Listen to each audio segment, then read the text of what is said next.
Is that as low as you can go? Okay, thank you. Hello, is that as low as you can go? Okay, thank you. What are you doing? Calling around to get the best rate on a car loan. Why? Everyone knows Alcoa 10 is the best choice to purchase a vehicle or refinance your current loan. And with low interest rates and 90 days to your first payment, it's a no-brainer. You can even apply online and sign all the documents from the convenience of your home. Yeah, I don't know what I was thinking. Alcoa 10 Credit Union. It's so easy. Go to atfcu.com for details. Rates are dependent on credit score and equal housing lender. With smartphones being such an integral part of our daily lives, it is truly an inconvenience when it doesn't work properly. It disrupts the normalcy of our day. When you go into the cell phone store to have it repaired, they just try to upsell you on a new phone. That's why the owner of iDrop, TKL, left those places and opened iDrop. His goal is a happy customer. TKL and the team will listen to what you have going on and work to solve the problem of your broken device in a way that best suits your needs, instead of trying to upsell you on something that you just don't need. They don't just repair phones, they can service your laptop or PC as well as your Mac. Windows 7 support is over, but iDrop can help you transition to Windows 10. They have a 5-star rating on Google with hundreds of positive reviews. Let me say that again. I don't think y'all understand how big this is. They have a 5-star rating on Google. Their customer service really speaks for itself. So if you ever find yourself with a device that isn't performing as it should, give iDrop a call at 865-888-9740 or check them out on Facebook at iDrop of Knoxville. If man made it, they can fix it. Deep down the middle's got his man, and he's gone. Jason Swain, touchdown. It's time for the Swain Event with your host, Jason Swain. My man.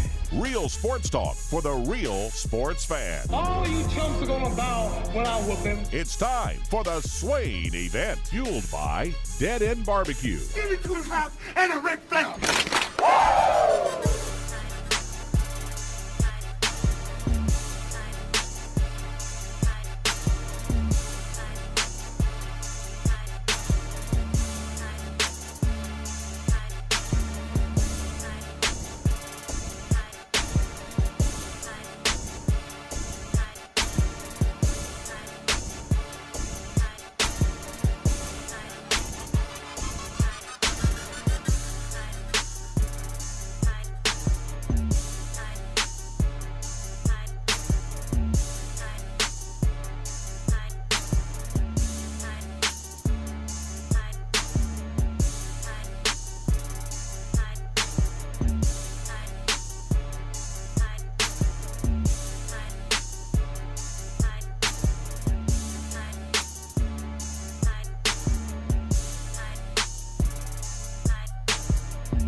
Swain Event, SwainEvent.com, fueled by Dead End Barbecue, top 100 barbecue restaurant in America. Ben McKee, Jason Swain, live here from the Low T Center studio. Hope you are having a wonderful Wednesday. It's already January the 26th, 4 minutes past the top of the hour. Another day, another opportunity to bring you the Swain Event. A couple of different ways we do that. SwainEvent.com, or download the free Swain Event app, free for Android, Apple devices. You can text during the show. You can call straight in from the app. You can always send an email. A lot of things you can do on the app. All the podcasts are posted daily right there on the Swain Event app. You can view the show on Twitch, Twitter, YouTube, and Facebook Live. The great Ben McKee. Good morning. Good morning. How are you? I'm good, man. Tennessee, Florida. Let's go. I remember C.J. Watson with the elbow to Joakim Noah. Think about Grant Williams and Admiral Schofield. Gator chomping down there in Gainesville. It's been some good ones between Tennessee and Florida. I was thinking about Quez Glover as I was cooking breakfast for the kids this morning. Knoxville native, goes down to Florida, just, man, was really, really pressing and just never can get a win against Tennessee right here in Knoxville. Now he's doing big things at Samford in Birmingham, so I was thinking about him because he did go down there to Florida for a little bit. But, man, nice opportunity for Tennessee. Florida's coming off they are coming off an L, and they had to make up a game for COVID on Monday against Ole Miss. We'll have to travel back to Gainesville, and then now back to Knoxville, take on Tennessee, where Tennessee has been pretty successful at home against the Gators, though, Ben. I bet they came straight to Knoxville. I was thinking about that, too. If I were in charge of Florida basketball, that's what I would do. I mean, I don't really see the point of flying back to Gainesville on Monday night and getting back at 2, 3, 4 in the morning, whatever time, and trying to practice that day. Yep. And then you travel before the game anyways. So you would, if they had gone back to Gainesville, which I don't know what they did, but if they did decide to go back to Gainesville after the Ole Miss game on Monday night, then they would literally turn around that afternoon and travel to Knoxville on Tuesday. So I bet you they came straight to Knoxville. LSU had to come straight to Knoxville after it played in Tuscaloosa Wednesday night? Was the Alabama LSU game last week on Wednesday night? I think it was, because I was able to watch it. And Tennessee played on Tuesday. But they had flight issues getting out of Tuscaloosa, Birmingham, wherever they flew out of. Don't know what happened that caused the issues, but they were having issues getting out of Alabama and just decided to come on over to Knoxville and pretty much spent the week in Knoxville. I believe they practiced over at Hardin Valley. So I thought that was interesting. But if I was in charge of Florida basketball, I just would have come straight to Knoxville. And I bet you they did. You think they went to Dollywood? Probably. They live in Florida, so they live in Gainesville. And it's Gainesville's an armpit of Florida. Yes. Kind of North Florida, and in the middle of it, like when you're not even on the beach, it's just disgusting. I mean, I've been to Gainesville twice, and I have not been impressed either time. Either time, I have not been impressed. Drove through it twice. First time, I didn't even know I drove through it. Yeah, it's kind of just. It's like, wait, that was Gainesville? Right. Second time, I was more prepared. Second time, I had to hold my breath. That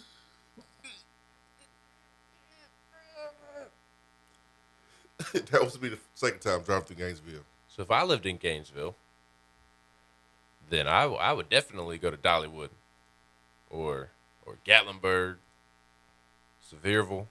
Hopefully they went to Pigeon Forge and spent all their money on go-karts and fun stuff. Maybe they went to the Nike outlet so they can get some real Jumpman apparel. They went to the clearance store. Exactly. 865-200-5503. Ooh, Tom Hart, Jimmy Dykes. Yes. Let's go. Tennessee 13-5, Florida 12-6, and last night's SEC games were. It was a good night of SEC basketball. It was much better than I anticipated.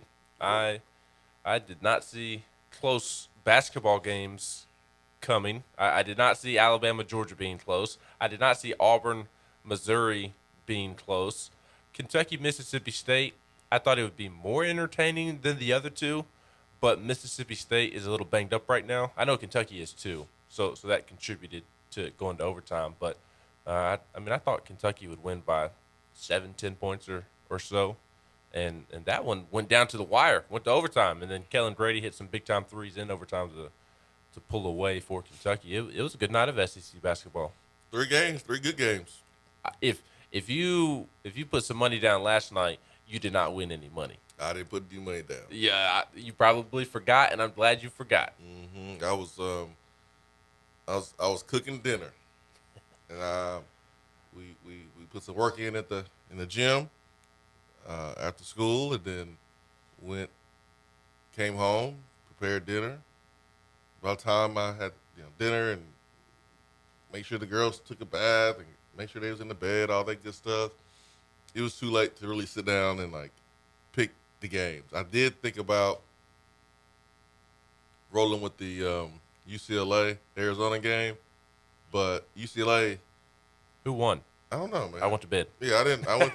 I went to bed. No, I went to bed too. So I don't know. That was a top 10 matchup. UCLA. Hopefully Arizona won. Keep that I know. only loss to Tennessee. Let's see. I want Arizona to be 1 seed. UCLA beat them by 16. Ooh. 75-59. Now people will be saying that Arizona's pretender. They're not ready. Yeah. We need Arizona to keep winning. Yeah, I mean, they only lost 2 games. They'll still be number 1 seed. Yeah, Pac-12 stinks, though. Yeah, they'll still be number 1 seed. You think? I mean, I think Arizona should be successful against everyone else. I mean, 2 losses. I've seen number 1 seeds with 5 losses. Oh, I know, but I'm not expecting them to finish with 2 losses. I mean, there's another. Well, you got 3 more. Month and a half to go. You got 3 more losses. Yeah, maybe so. Now, USC We'll is see. good. So those would be the teams that would trip Arizona up. There was a postponement. First time that Arizona and USC is supposed to play, I think, because their COVID rules are a little bit different out there on the West Coast, and so a lot of those games have to be made up.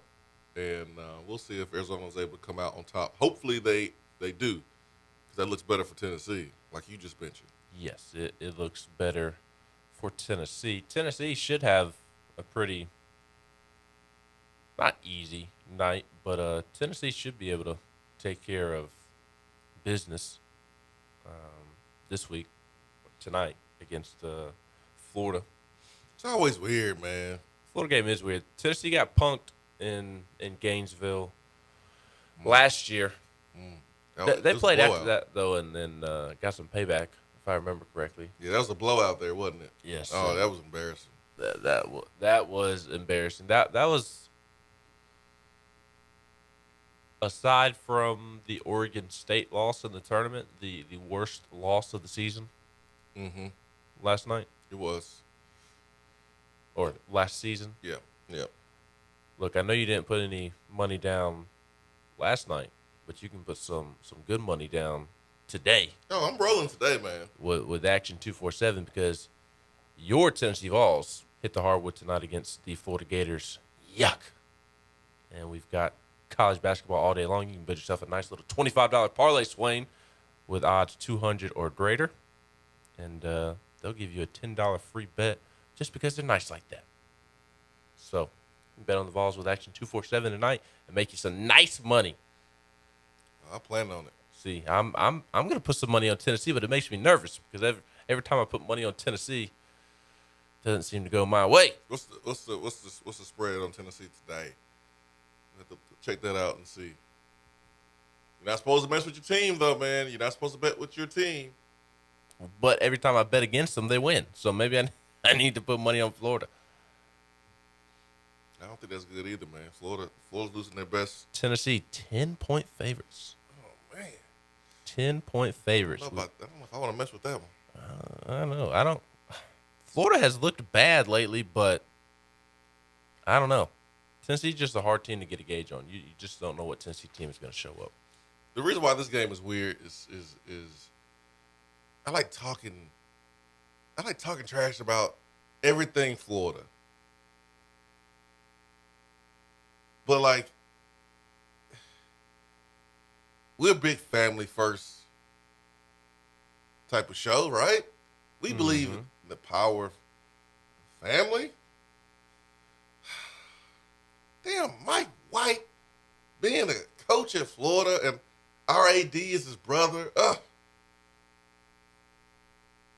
It makes it weird. It makes it weird, man. Because you're not supposed to like the opposing coach. You're supposed to hate on the opposing coach. But that's his brother. You know he loves his brother. I mean, I'm just saying, if Rick Barnes ever stepped down, I don't want Mike White on the list. Just saying, that's not the style of basketball I want to be played here in Knoxville. It's always weird. Like it's weird because like they not terrible, but he ain't Billy Donovan, and like we've had success against him. He's more than capable of beating us. He has, but like he's not a Will Wade or a Bruce Pearl or Coach Cal where you're like, ugh, this is gonna be tough. This is gonna be really tough to beat Mike White. Can't believe you mentioned Will Wade first. I'm just speaking the truth, man. I'm speaking the truth. Oh, Bruce got it squeaked out on a Tuesday after being ranked number 1. How come you couldn't have done that while you were in Knoxville? Oh, man. It got close, man. It got close, but. And then I don't know what Missouri was doing at the end of that basketball game. Watching Johnson make plays. Well, I'm talking about on the final possession. The 4-second difference on the shot clock, 1-point game, and you're not fouling. I didn't like that at all. 4 seconds is theoretically enough time to grab the offensive rebound and get it up the floor and get a shot. I don't know how good of a shot, but you can get a shot off. I don't understand not fouling there. I think you're putting it too much at risk when you don't foul. There's only a 4-second difference in the shot clock, and you allowed Auburn to dribble out 30 seconds. So, I don't know. You sound great, man. Thank you. I appreciate it. Just turn on the app. You sound great. Because the app is awesome. Everybody should download the free Swain Event app. You sound great, man. We'll take our first break of the day. Swain Event, fueled by Dead End Barbecue. Stay with us.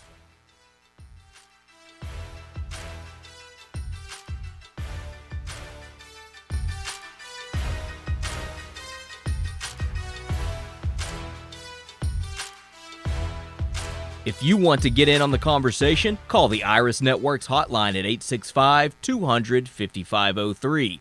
Grow your business with Iris Networks high-speed fiber internet.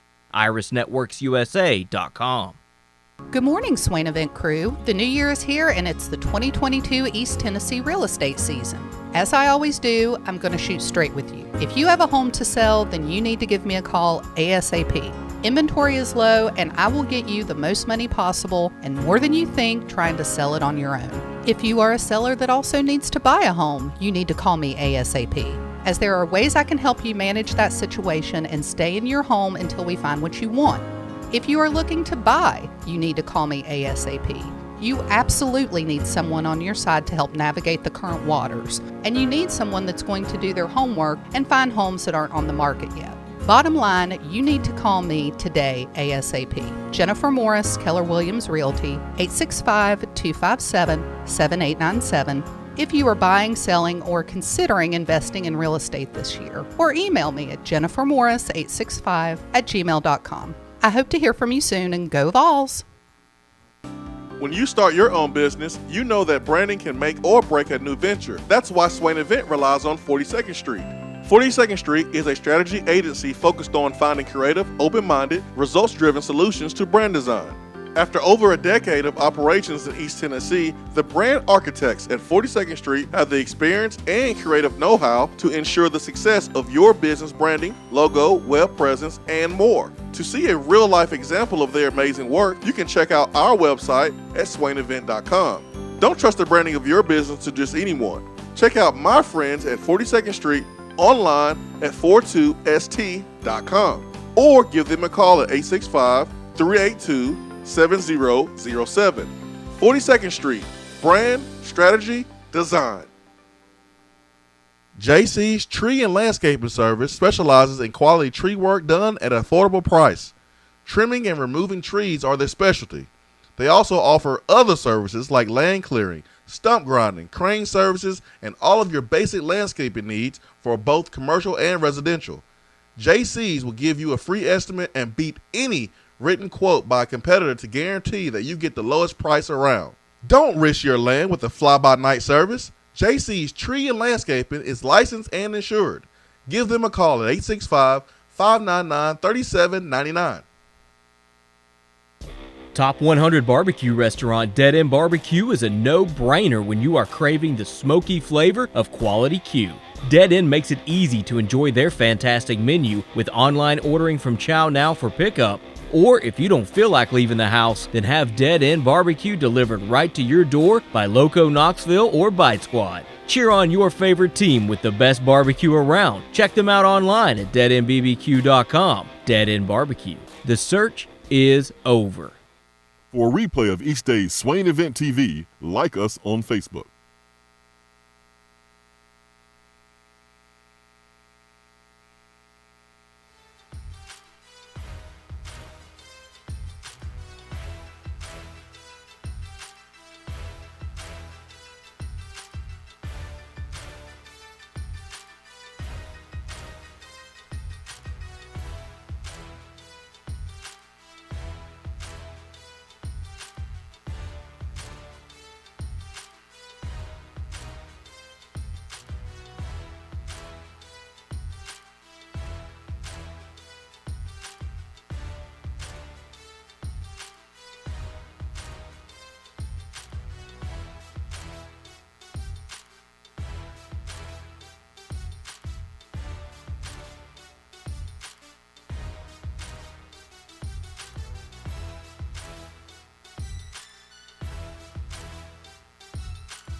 Eight 865-255-03.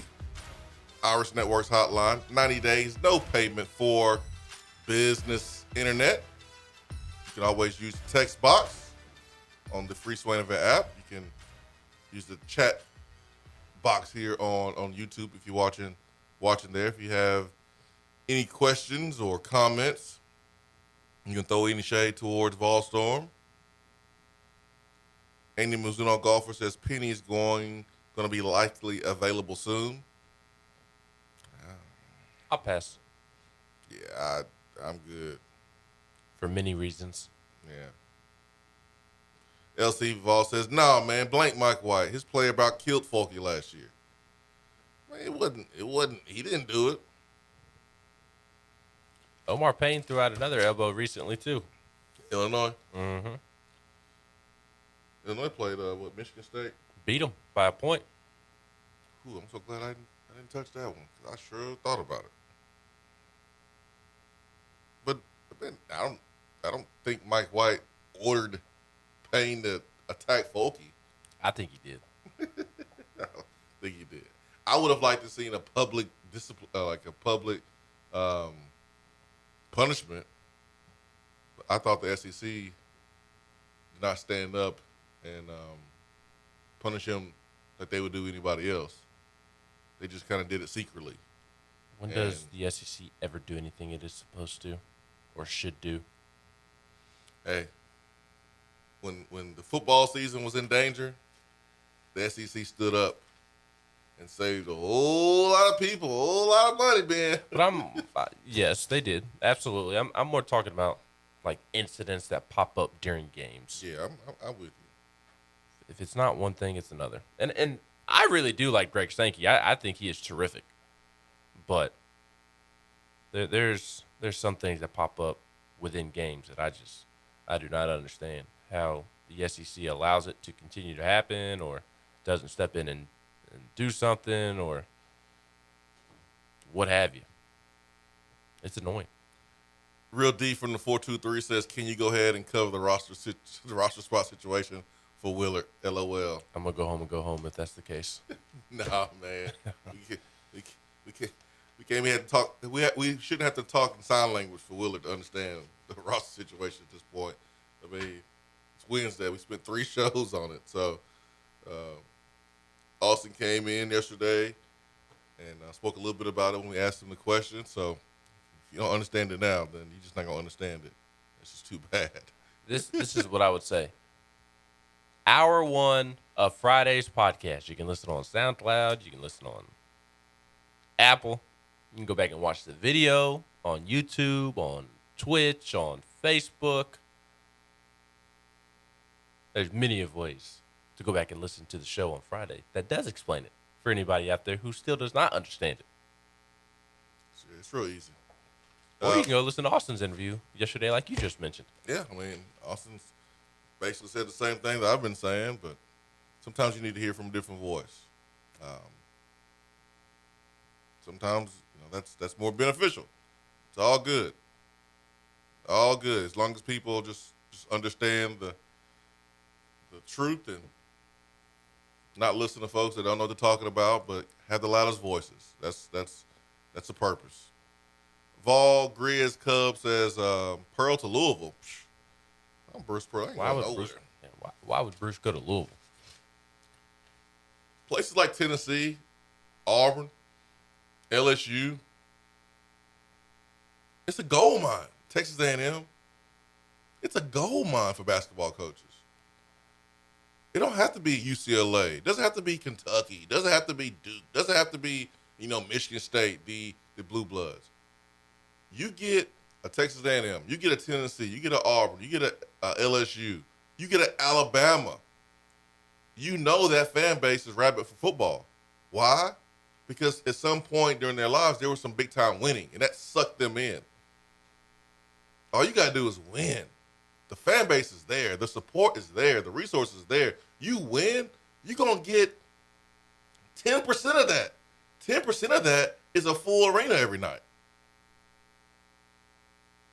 Yep. And Louisville has a lot of dysfunction right now. About to have a new athletic director.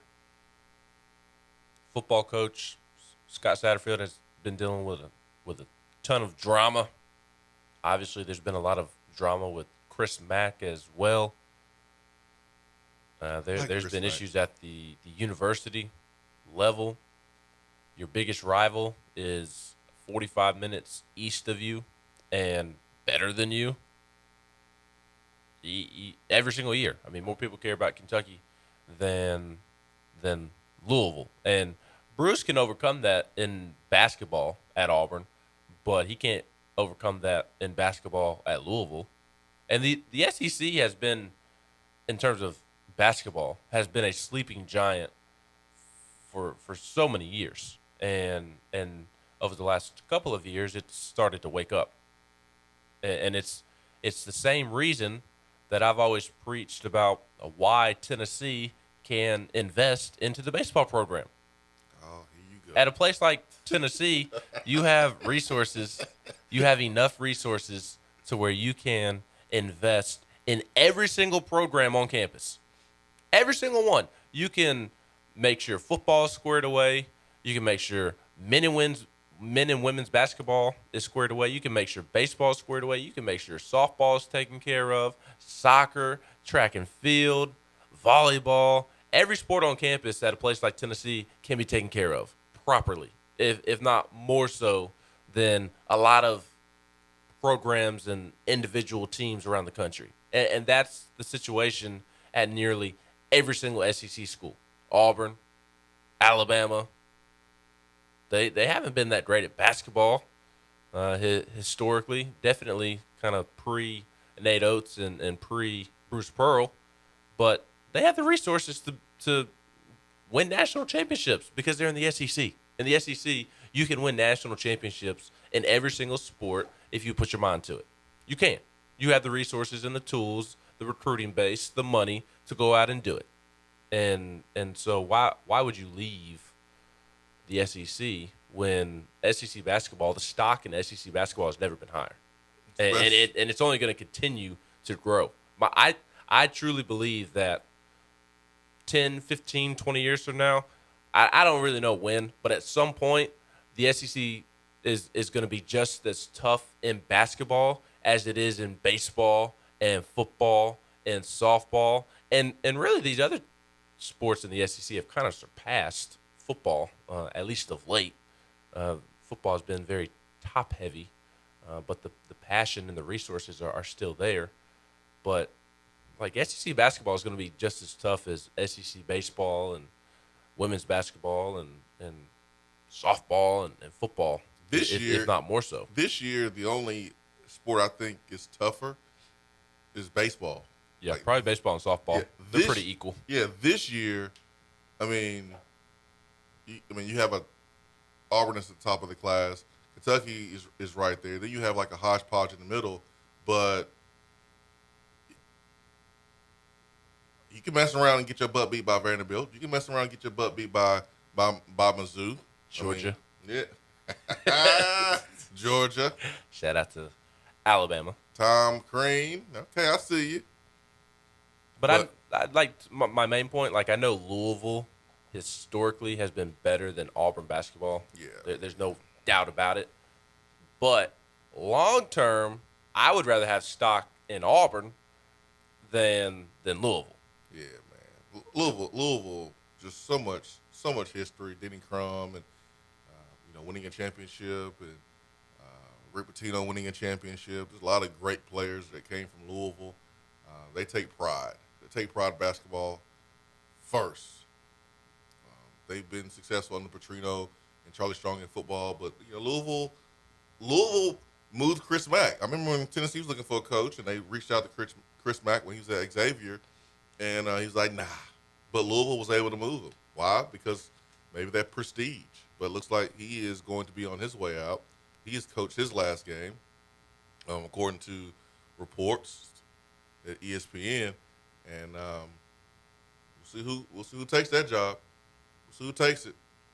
It's a big one to be open. That is, there's a dysfunction though, for sure. There's a lot of dysfunction. I think that there's more stock in SEC basketball moving forward than Louisville. The Dukes and North Carolina's, like, they are the tier 1 blue bloods, and Louisville is probably in that tier 2 of blue bloods, and those tier 1s will always pull coaches away. But I think you can reasonably stay at Auburn over choosing the Louisville job, even if there wasn't dysfunction. I truly believe that, just because of how there's so many resources in the SEC and so much money, and the fan support is just second to none. Everybody nationally and those who don't understand the SEC have spent the last couple of days mocking Joe Burrow for saying that he's not really afraid or worried about the crowd at Arrowhead this weekend because he played mocking Joe? Everybody who is not familiar with the SEC, man, from the SEC, not been to a game in the SEC. Lawrence Tynes. Yes, man, well, he's not the only one. If you don't sit down somewhere. Yeah, Lawrence, you can sit down. First off, your name is Lawrence. Sit down and shut up. You went to Troy. No offense to Troy, because, hey, man, my high school teammate is now the head coach. So I'm a Troy fan now. But you're a Trojan fan? Trojan fan. But, like, you played at Troy. You never experienced the SEC. And when you did experience the SEC, it was a noon game. like you probably went to Auburn. Troy played Auburn or something. Alabama, it was a payoff game, and the game was at noon. You probably got beat, 43-7. Nobody was there. Everyone was asleep. It was a Jefferson Pilot game. So you never really experienced the SEC because you went to Troy.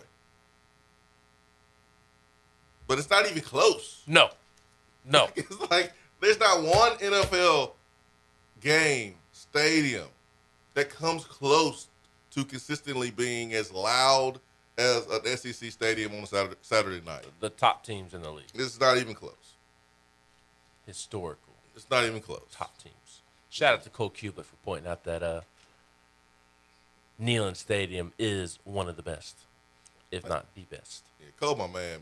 Every time he sends out a tweet about Tennessee, he sends it to you to share. He DMs me and sends me that same tweet. Cause look, I say good things. Look, I don't be on Twitter like I used to be. I have my own kids telling me I tweet too much. If my own kids tell you that means you don't know too much. How would they know? Hey man, learn behavior, because they mama used to say it. You on Twitter too much. You on Twitter too much. You tweet too much. Well, just like my wife tells me the same thing. But I don't feel like she has a leg to stand on, quite frankly. You know why? Because she spends more time watching those stupid TikTok videos than I do spending scrolling Twitter. So don't come at me with, you're on Twitter too much, when all you do is watch TikTok videos all day long. Hey, man. Or on Instagram watching. Like the great Antonio Brown likes to say, business is booming. So once business improved, I mean, it only took 11 years, but once business improved here with the show, it's funny. I haven't gotten any of those "Daddy tweet too much" things because it was happy during Christmas. So it's all good. But anyways, man, let me get to this text box. Camden, Tennessee Vols says, I am willing to wait and support, but I'd like to see full go this upcoming recruiting class. Red flag to me is K isn't coming back. Not saying it's black and white, but because of injuries. But we need linemen. Seems like an easy time to throw out extra money. Cade wanted third-round money for his NIL. Y'all know how much third-round money is? Not cheap. Like, Cade wanted $500,000 to play this season. He said as such on Tennessee Prime. I was not prepared for that answer. I had to check my reaction. Because I wanted to be like, huh? But I'm never going to get mad at a player for shooting a shot. Shoot that shot, Cade. But I'm sure there were some offers. He decided to go to the NFL. I don't know. That shouldn't be a red flag. That's a young man that wants to go pursue his dreams. It was a lifelong dream of his of playing in the NFL. And for Cade, if you come back and you have another injury that's even more serious, you can hurt your chances. And it's more than $500,000. Last year's third-round picks, the first round or the first pick of the third round got $899,000. And the last pick of the third round got $818,000. Yeah. So I mean, and if you're gonna look at something being a red flag, I understand, but that's not it. Yeah, that's not. I wouldn't look at Cade leaving being a red flag. Cade wanted to go to the NFL. You want to go be a professional football player and be a millionaire. That's better than an NIL deal. I'm sorry. That's better than an NIL deal. You want to go be a professional and not deal with class and go play in the NFL. It's not a red flag, Kevin. Yeah, I'm with the real D from the 423 though. Like all this money you've been bragging about making off these parlays, why don't you just round it all up and pay Cade to come back? Oh, I ain't got anywhere close to what he was asking for. I got a little bit just to be able to play a KB bill. Is Cade gonna be a third-round pick? I don't know, man. I don't think so. I think it's gonna be like 4th or 5th. Yeah, I don't know either. That would be my guess. I hope he is, but I think the injuries this year, and he wasn't bad at tackle, but like, did Cade dominate one position? I don't know. Well, I don't even think he's going to play tackle at the next level. No, I know that. He played tackle because we needed him to do that, and it showed some versatility, but did Cade dominate one position? When was the last time that Cade dominated one position? And he's going to have to answer those questions. And it's not like he's not a really good player. It's just that he is competing against other players that play his position all over the country. And he's competing with guys at other positions because teams draft off need. So, yeah, you can be one of the top players at your position, but if that position is not going off the board, then where you're drafted will be lower. So it's a lot of factors that kind of factor into where K is going to go. but he's going to be okay.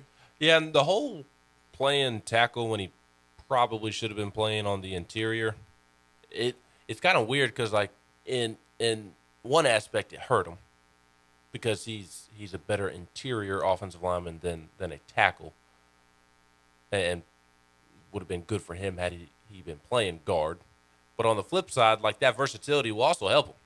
Yeah, and especially in the NFL where on a Sunday they only carry 53, 7, 8 offensive linemen. Yeah. And when I was sick 2 weeks ago, I watched the Colts on Hard Knocks, the in-season one. Mm-hmm. And when the Colts played in Arizona, their second to last game of the season, they had a real bad COVID outbreak in the offensive line room. And they went into the game with, like, a bunch of backups and were really shorthanded. They had, like, 3 starters out. And then in the game, they had, like, 2 offensive linemen leave due to injury. So, like, midway through the Colts game against the Cardinals, they were down, like, 5 offensive linemen. And they had to bring guys who have never played off the bench and put them in positions that they have never played. And the COVID aspect is out of the ordinary.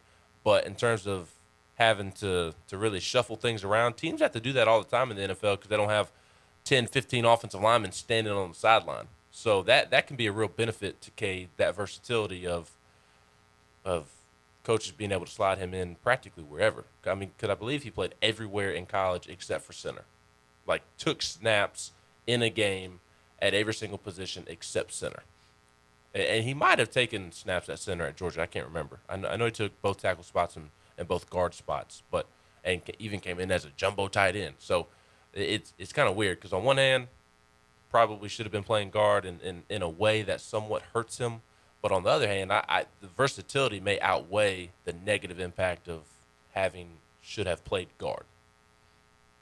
You know what's going to help Cade, though? Playing in Senior Bowl. Yes. That is going to help Cade because he's going to be able to show dudes in real time, show GM, show scouting directors in real time, while they have pads on, that he can play multiple positions.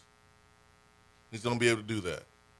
And just like Alvin Kamara was drafted in the 3rd round because a coach laid eyeballs on him and fell in love, it only takes one coach or one GM to do the same thing with Cade when they see him play at the Senior Bowl.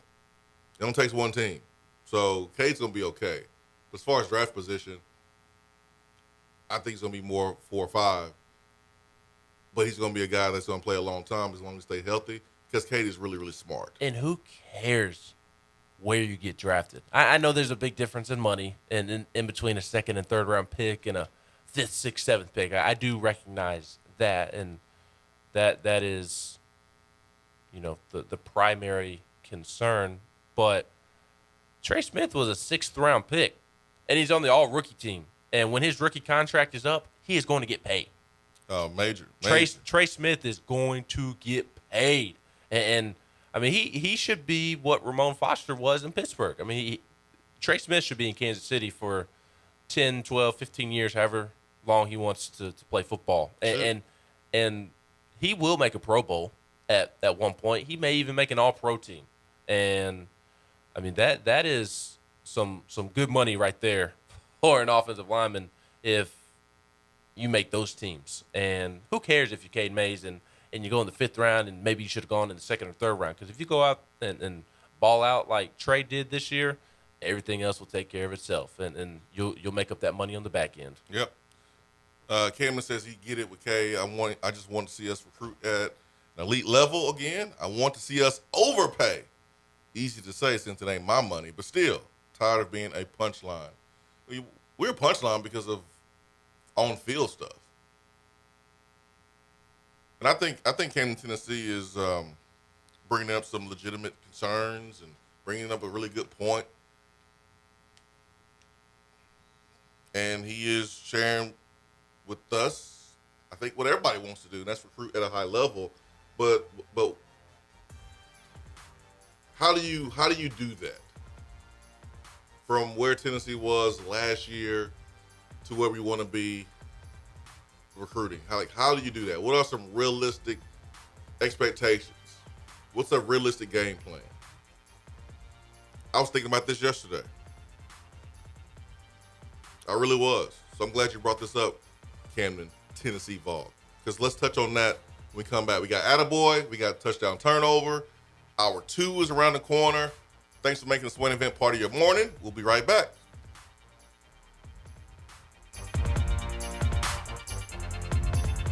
At work, can't call in?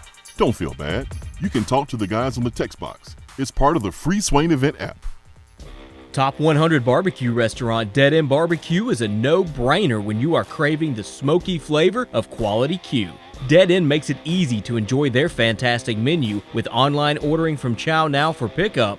Or if you don't feel like leaving the house, then have Dead End Barbecue delivered right to your door by Loco Knoxville or Bite Squad. Cheer on your favorite team with the best barbecue around. Check them out online at deadendbbq.com. Dead End Barbecue.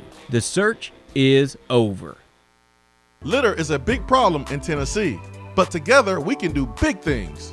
We can make our cities, our waterways, our roads cleaner and safer. The Tennessee Department of Transportation is committed to reducing litter in our communities, but we need your help to do it. There are over 100 million pieces of litter in our roads at any given time, and it costs TDOT about $19 million a year just to clean it up. The first step to keeping Tennessee beautiful is to rally behind these 3 simple words. Nobody trashes Tennessee. Join the Nobody Trashes Tennessee movement at nobodytrashestennessee.com. Out-of-town law firms have been swarming into East Tennessee lately. Firms from Memphis, Chattanooga, and Birmingham have stormed into the area. Wouldn't you rather do business with a local law firm? You know, a true neighbor. Marcos Garza and the pros at the Garza Law Firm are just that. They are our neighbors and friends that support local causes year-round. The Garza Law Firm works to serve you professionally on criminal matters, injuries and accident matters, and Social Security and disability filings. The Garza Law Firm is here for you at garzalaw.com. The Garza Law Firm, let us help. JC's Tree and Landscaping Service specializes in quality tree work done at an affordable price. Trimming and removing trees are their specialty. They also offer other services like land clearing, stump grinding, crane services, and all of your basic landscaping needs for both commercial and residential. JC's will give you a free estimate and beat any written quote by a competitor to guarantee that you get the lowest price around. Don't risk your land with a fly-by-night service. JC's Tree and Landscaping is licensed and insured. Give them a call at 865-599-3799. I just wanted to come by and congratulate you on the great work you've been doing. I like your style. You remind me of a young me. Failure is not an option. That boy is good. Don't remind yourself, nobody built like you. You design yourself. Attaboy. Attaboy is brought to you by Made in Tennessee Business Fiber Internet from Iris Networks. Find business solutions for you at irisnetworksusa.com.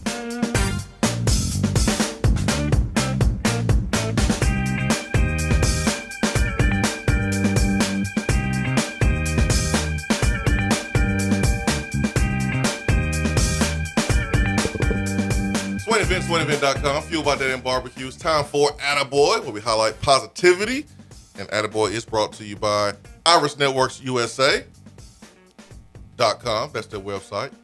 90 days, no payment for business internet. Iris Networks. Ben. Swain. Where you going?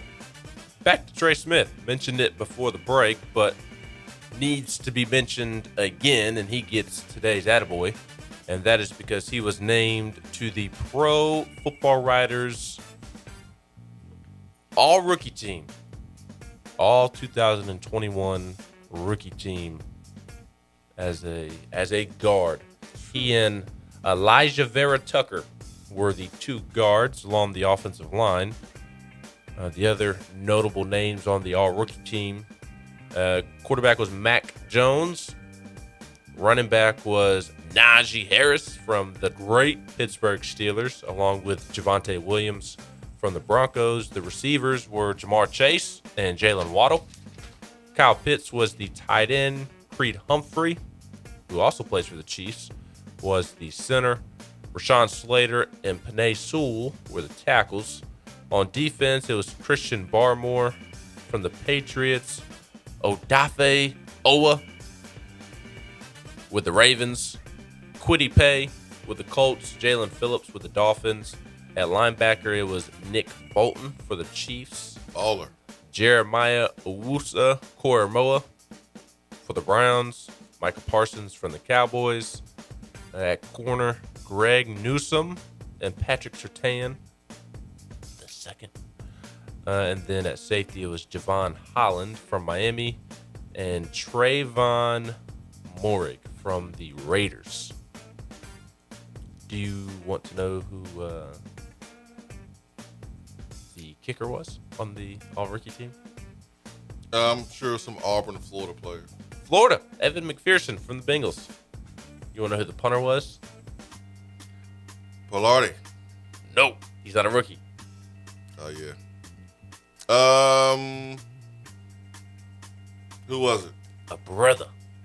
My man from the Chargers? From the Steelers, baby. Presley Harvin III. That's not anything to brag about, Ben. It is something to brag about. Put it on for the culture. Just like I brag about white receivers, Cooper Kupp, helping us out this past weekend. We appreciate that. Cole Beasley doing his thing against the Chiefs. We appreciate you putting on for the culture. Presley Harvin putting on for the African American kickers and punters out there. I mean, I ain't gonna lie. I do get a kick out of my black hockey players. That's why you love PK. Subban, let's go. What team you play for? The Devils. Oh no, I can't be rooting for PK no more. You can change teams, PK. Then I'll cheer for you. I ain't rooting for no Devils now. All right, Herm Edwards. All right, Herm Edwards. Oh, you ain't gonna be having me talking about some go Devils go. Yes, but Trey Smith named to the Pro Football Writers of America. They're all rookie team. This release by the Kansas City Chiefs says Humphrey and Smith, referring to Creed Humphrey, the center. Humphrey and Smith, meanwhile, were two of the best interior offensive linemen in the league this season, regardless of rookie status. In fact, according to the metrics compiled by Pro Football Focus, Humphrey was the top center in the NFL this year and the fifth best offensive lineman overall. Pro Football Focus was impressed with Smith as well, grading him as the number 11 overall guard in the NFL and the top rookie among players with at least 1,000 snaps. To make matters even more remarkable, Kansas City acquired Smith with the number 226 overall pick of the draft. So, very, very happy for Trey Smith. I don't really have anything against the Chiefs. I'm just kind of tired of the Chiefs. I definitely want them to win this weekend because I don't want to see the Bengals go to the Super Bowl. That would not be ideal for me. You're so weird, Ben. For someone who loves winners, in our culture, we love winners, right? We put statues up of people. We idolize, winners. We give them, streets, name streets after them. We name our kids after winners. Like, as much as this society loves winners, we sure get tired of them quick, don't we? Yeah. I'm not really. I like the Chiefs. I don't know. But I'm sorry, Trey, but if y'all play the 49ers, I hope Jawan gets the ring and you don't. Sorry. I hope Jawan and E-Man get it. Why? Was one more of a VFL than the other? Yes. Trey Smith didn't pop off at the mouth against Vanderbilt like Jawan did. Hey, man, Trey just... Trey... I'll be happy with either winning it. If that were to be the matchup. You're tired of the Chiefs. No. It's more the underdog story with the 49ers. I've really become a big fan of Deebo Samuel. I've started to... he has an awesome personality. I saw yesterday on Instagram, SportsCenter posted a little TikTok that a Deebo Samuel fan posted, and Deebo and this fan became friends on 2K. They started playing video games online together on 2K and became friends. And Deebo flew him out to the Titans game, actually, in Nashville, and paid for his hotel and his flight and paid for everything for him to come out and watch him play. And got him an on-field pass and whatnot. So Debo just seems like an awesome person. I've been a Debo fan ever since he was in South Carolina. Yeah. Like, even when he was in South Carolina, I was a Debo fan. It doesn't bother me to, say I'm a Debo Samuel fan. It's very different than the other universities he could have gone to. Like if Juwan Jennings played at Alabama, Georgia, South Carolina, or LSU, I would like Juwan Jennings because of how he plays. Like, I like Jalen Waddle. I like George Pickens. I love Debo Samuels at South Carolina. It's kind of fun watching Waddell Robinson this past year. But Debo's one of those guys that we played against that was great, and it's easy. He's easy to root for now in the league too. I'm with you on Jalen Waddle. I'm not with you on who's the other one you mentioned? Waddell Robinson? No, not Wandale. The other one you mentioned. I mentioned George Pickens. George Pickens. I like the way he plays. In between the lines, I ain't talking about squirting water at Tennessee players. I mean, or putting hands on Georgia Tech DBs. I mean, I actually like that. But how he plays. How do you think Jay Wade feels about that? I don't care how Jay Wade feels about that. I don't like DBs. But I like the way George Pickens. It won't bother me if the Chiefs win. I'll be happy because it means Trey Smith got a ring. But I would have liked to see the Bills win it over the Chiefs. Ain't no BFLs on the Bills, man. Man, Peerless Price is a BFL, Bill for life. That's true. That is true. He gonna claim Atlanta. Speaking of NFL teams, your NFL team looks like it's about to have a new head football coach. Hopefully soon, man. We got a GM. I like the GM move. It looks like Jim Caldwell might be the guy. We'll see. Oh, you love talking about Jim Caldwell when he might have been in the mix with Tennessee a couple years ago. Now you're not as hot on Jim Caldwell anymore, huh? Now that it's your Bears. All right, man. He is Peyton approved. Jim Caldwell is that a good or bad thing? It's a good thing. Adam Gase was also Peyton approved. Adam Gase ruined Peyton Manning. Adam Gase is the worst thing to ever happen to Peyton because now everybody references that Peyton stamped Adam Gase. Peyton also stamped Shiano. But that's not the point. Jim Caldwell actually won with Indy, and he's been the best coach the Lions has had in the last 10 tries. Ever.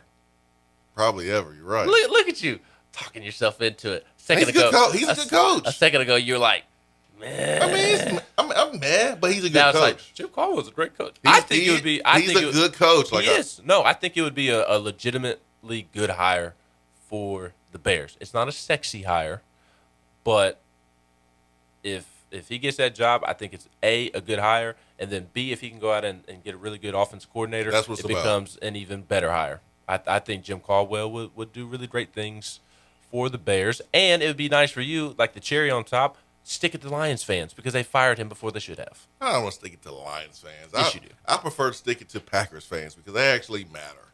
The Lions are irrelevant. And seems like y'all got a nice little GM too. That's what I'm excited about. The Chiefs have been good for a long time now. I'd like anybody involved with that. Man, he signed with the Bears as a free agent in 2008. Now he's the general manager of the Bears 2022. 36 years old, young, and we'll see, man. We'll see. Better than what it was before, and he's going to have to work some magic because we don't have a first-round pick. And you need to boost up that offensive line and surround Justin Fields with more playmaking. I tell you what, I'll trade you my first-round pick for Justin Fields. Nah. My next 2 first-round picks. Deal. Bet. You can take it. We'll go get Russell Wilson. And let Sierra do her thing in Chicago. Washed up Russell Wilson? Nah, he ain't washed. He got more ball in him. We'll let Sierra get to Chicago, drop some more hits. Russell hasn't been the same since he and Sierra really became official. That's not true. Sierra ruined him. That's not true. He was an MVP candidate just a couple years ago. Just a couple years ago. Sierra's the best thing that ever happened to Russell Wilson. Yes. Be right back.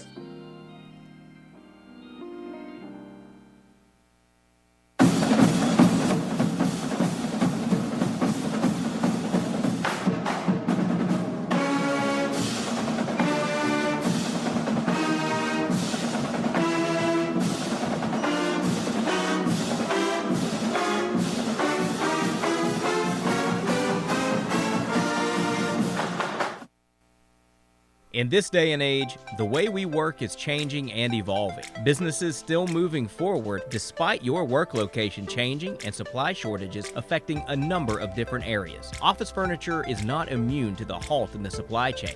This is why Office Furniture Outfitters has purchased desks, chairs, and tables in bulk to provide you with in-stock options for your place of business, no matter if it's in an office building or at your house. Office Furniture Outfitters is the local supplier for Herman Miller, and they keep Aeron chairs in stock. They will come to your office, lay out, and make recommendations. No project is too big or too small. You can visit them on location at 17th Street and Grand Avenue in the Fort Sanders area, or online at ofonox.com, or give them a call at 865-524-3003. Office Furniture Outfitters, providing East Tennessee's biggest selection and best value for office furniture since 1995. Is that as low as you can go? Okay, thank you. Hello, is that as low as you can go? Okay, thank you. What are you doing? Calling around to get the best rate on a car loan. Why? Everyone knows Alcoa 10 is the best choice to purchase a vehicle or refinance your current loan. And with low interest rates and 90 days to your first payment, it's a no-brainer. You can even apply online and sign all the documents from the convenience of your home. Yeah, I don't know what I was thinking. Alcoa 10 Credit Union. It's so easy. Go to atfcu.com for details. Rates are dependent on credit score and equal housing lender. Hey there, Swain Event fam. I've been thinking about other ways I can assist you with the real estate world. As you know, it's not just about buying, selling, and investing in new property today. It's also being a resource when you need a contractor or roofer, or maybe you need a real estate attorney to assist with probate questions, or maybe you have a family member in Alabama that needs a realtor to help them sell their home and get the heck out of there and back to Tennessee. All of these things and more are in my wheelhouse. So give me a call, Jennifer Morris, 865-257-7897, or email me at jennifermorris865@gmail.com. And go Vols! Top 100 barbecue restaurant Dead End Barbecue is a no-brainer when you are craving the smoky flavor of quality Q. Dead End makes it easy to enjoy their fantastic menu with online ordering from Chow Now for pickup.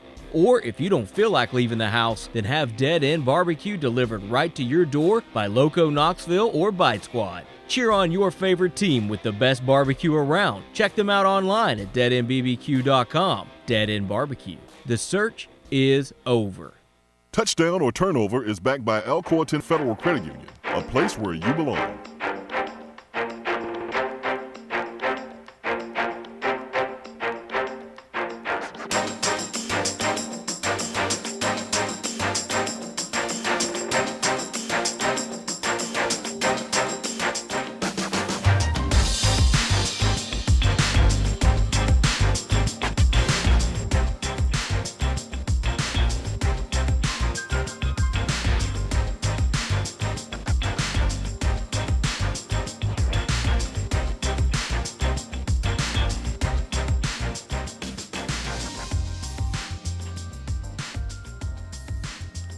Touchdown or turnover, backed by Alcoa 10 Federal Credit Union, a place where you belong, better rates and better service.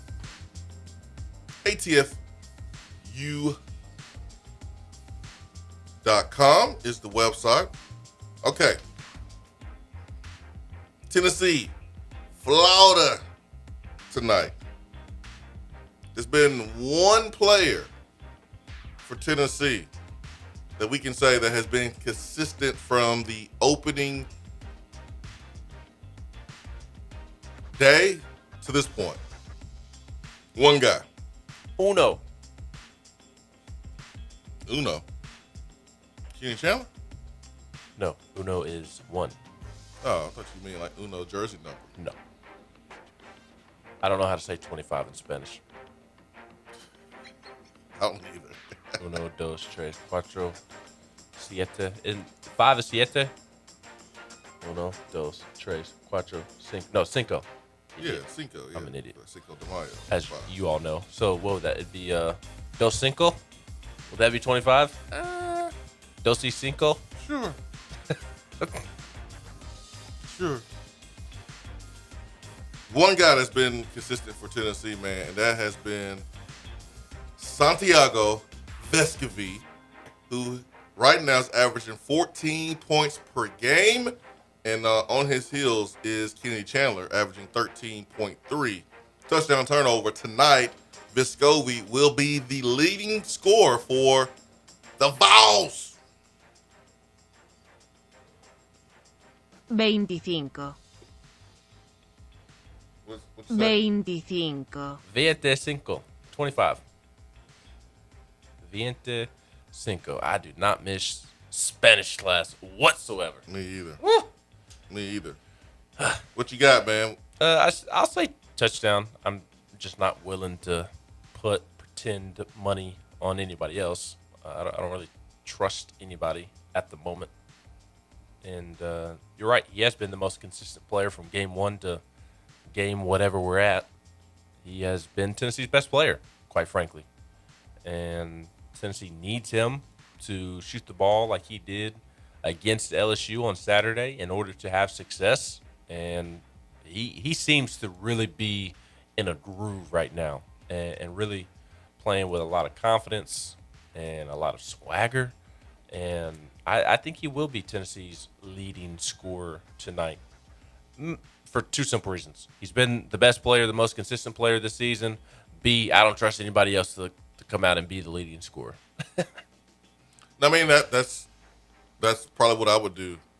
I was thinking about this, Ben, while you were talking about Vescovi. You can't hide hard work. Like, you cannot hide it. You can hide a lot of things. You got a big old tummy, just wear a sweatshirt. You got a black eye, you just wear sunglasses or wear makeup. Your toes throwing up gang signs, so you can't wear flip-flops. That's okay. You just wear shoes. You can hide bad feet. You can hide bad breath. Sort of, kind of. You can hide things. But you can't hide hard work. You can't do it. You can hide money. But you can't hide hard work, man. Think about Cedric Tillman. Think about Vescovi. Two guys that you can tell the difference in their play. Throw in Jordan Horston on the basketball team. You just can't hide hard work. I was not a fan of watching her as a freshman. Me either. She frustrated me. But, man, she has turned into an awesome, awesome player. I actually texted one of my buddies, texted a buddy, baby, on Sunday during the Lady Vols Georgia game and said, man, Jordan Horston has turned into a really good basketball player. Yeah, she's the MVP of this team. Yes, she does everything. She is a stat sheet stuffer. She is, man. So, like, I was just thinking about Vescovi, and, you know, every time you watch Tennessee play on TV, they're talking about his conditioning and how, you know, how much work he put in, his confidence level. It's hard work. There's no substitute for it. And when you see it, you know it. Vescovi is a perfect example of that. Cedric Tillman is a perfect example of that. Jordan Horston is a perfect example of that. And they're not the only example. They're the three examples that came to mind first.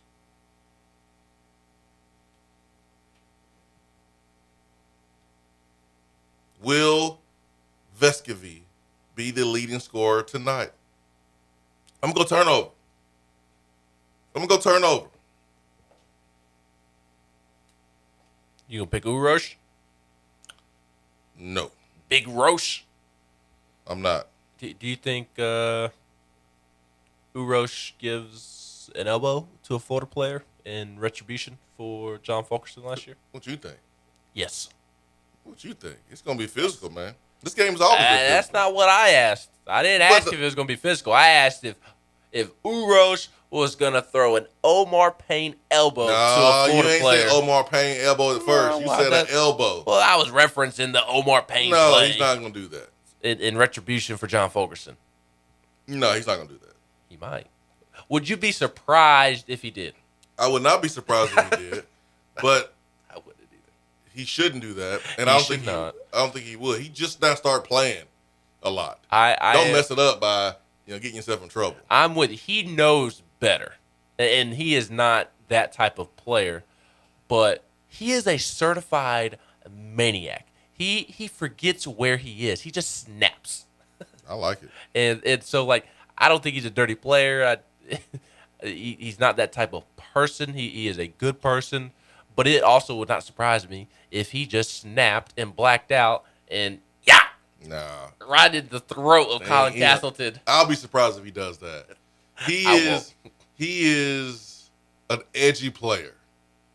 He's edgy, and the game of basketball needs players like Uros to balance out the softness in some other players. And every team needs a Uros. He takes the pressure off his teammates. The guys are playing more with confidence. They're playing more free. I think Uros is really taking the weight off of this team a lot, and taking the pressure off John Folkerson, man. To be honest. Yes. I mean, he hasn't played well. We understand the reasons, but he has been put in the position, John Folkerson, to be the superstar of this team. And that's just not who he is. He's always been a role player. And so the pressure is off Folkerson a lot, and that's been good in the last 2 games. Yes, and I love Folky's comments. I don't want to distract you. No, please, because we didn't mention it yesterday. It's very, very important. I don't want to distract you from finishing out your thought on who you think is going to be the leading scorer. I just said turnover. I'll say Kennedy. Okay, that would be awesome. Tennessee needs him tonight. That is for sure, because if Castleton is out, Florida is definitely stronger at the guard position. And I'll be interested to see who guards Tyree Appleby. He's really the only guard that can win the game for Florida. Florida's kind of, Tennessee is in a better situation than Florida, but Florida does have similar issues to Tennessee where it probably has more role players than it should. And some of them are nice role players. Like the last couple of games when I've been watching Florida, Philandris Fleming has stood out to me. He's a senior, and he's just an energy guy. And they've got some energy guys off the bench down in the post as well. Anthony DeRugi, Jason Jadoba. I don't know how to say his last name. I apologize to Jason. He actually spells his name correctly. This Jason, Jason. But DeRugi and Jason, they're going to bring the energy in the post. They're going to have to match that. And I'm sure Uros will. That is for sure. But at the guard position, Tyree Appleby's the only one that scares me. And he's 6'1", 163. That seems like a matchup Kennedy is capable of. I think I like putting Josiah on Appleby just to, A, take the pressure off of Kennedy defensively, and B, Kennedy has been better on defense since the Kentucky game. But Tyree Appleby versus Kennedy may not be a great matchup for the Vols on the defensive end. And Josiah has more length, bigger guy, and is good defensively. So I think I'd like to see Josiah on Appleby. But if Kennedy has a big night, that'd be big because Florida doesn't have a lot of guards. Yeah, Kennedy had a nice lesson on defense against Kentucky, for sure, and he's played better since then. I like your point about Appleby, and Appleby reminds me so much of Patrick Beverly in the NBA. Yes, because and Appleby is kind of like our Zakai Ziegler. Yes. Because he sets the tone when he comes in defensively. He's a really good on-ball defender. He is scrappy as all get out. If you leave him open, he can make a shot. He can handle the basketball with the best of them, and he is their energy guy. And so if you don't match Tyler Appleby's energy when he comes in, then you will get cooked offensively pretty much, yeah. Or defensively. Yeah, you will get cooked. That's the right way to say it. Yeah, and I like the Pat Bev comp, but I will also add that don't think that because Swain made that comp that Appleby can't go out there and get buckets. Oh, he can get buckets. He is a bucket, and obviously there's a correct stigma around Pat Bev that he is not a very good offensive player, and that is correct. He is not very good offensively, but he what you get with Pat Bev is the mentality and on the defensive side of the floor. So I do like that comp in that regard. But with John Folkerson, Folky had some awesome comments the other day when he met with the media and was asked about his thoughts coming off the bench. And he said that it needed to happen to kind of switch some things up. And he didn't necessarily see it coming. He said that he was a little surprised by the move, but I'm surprised he's surprised. I mean, you're a player. You always expect to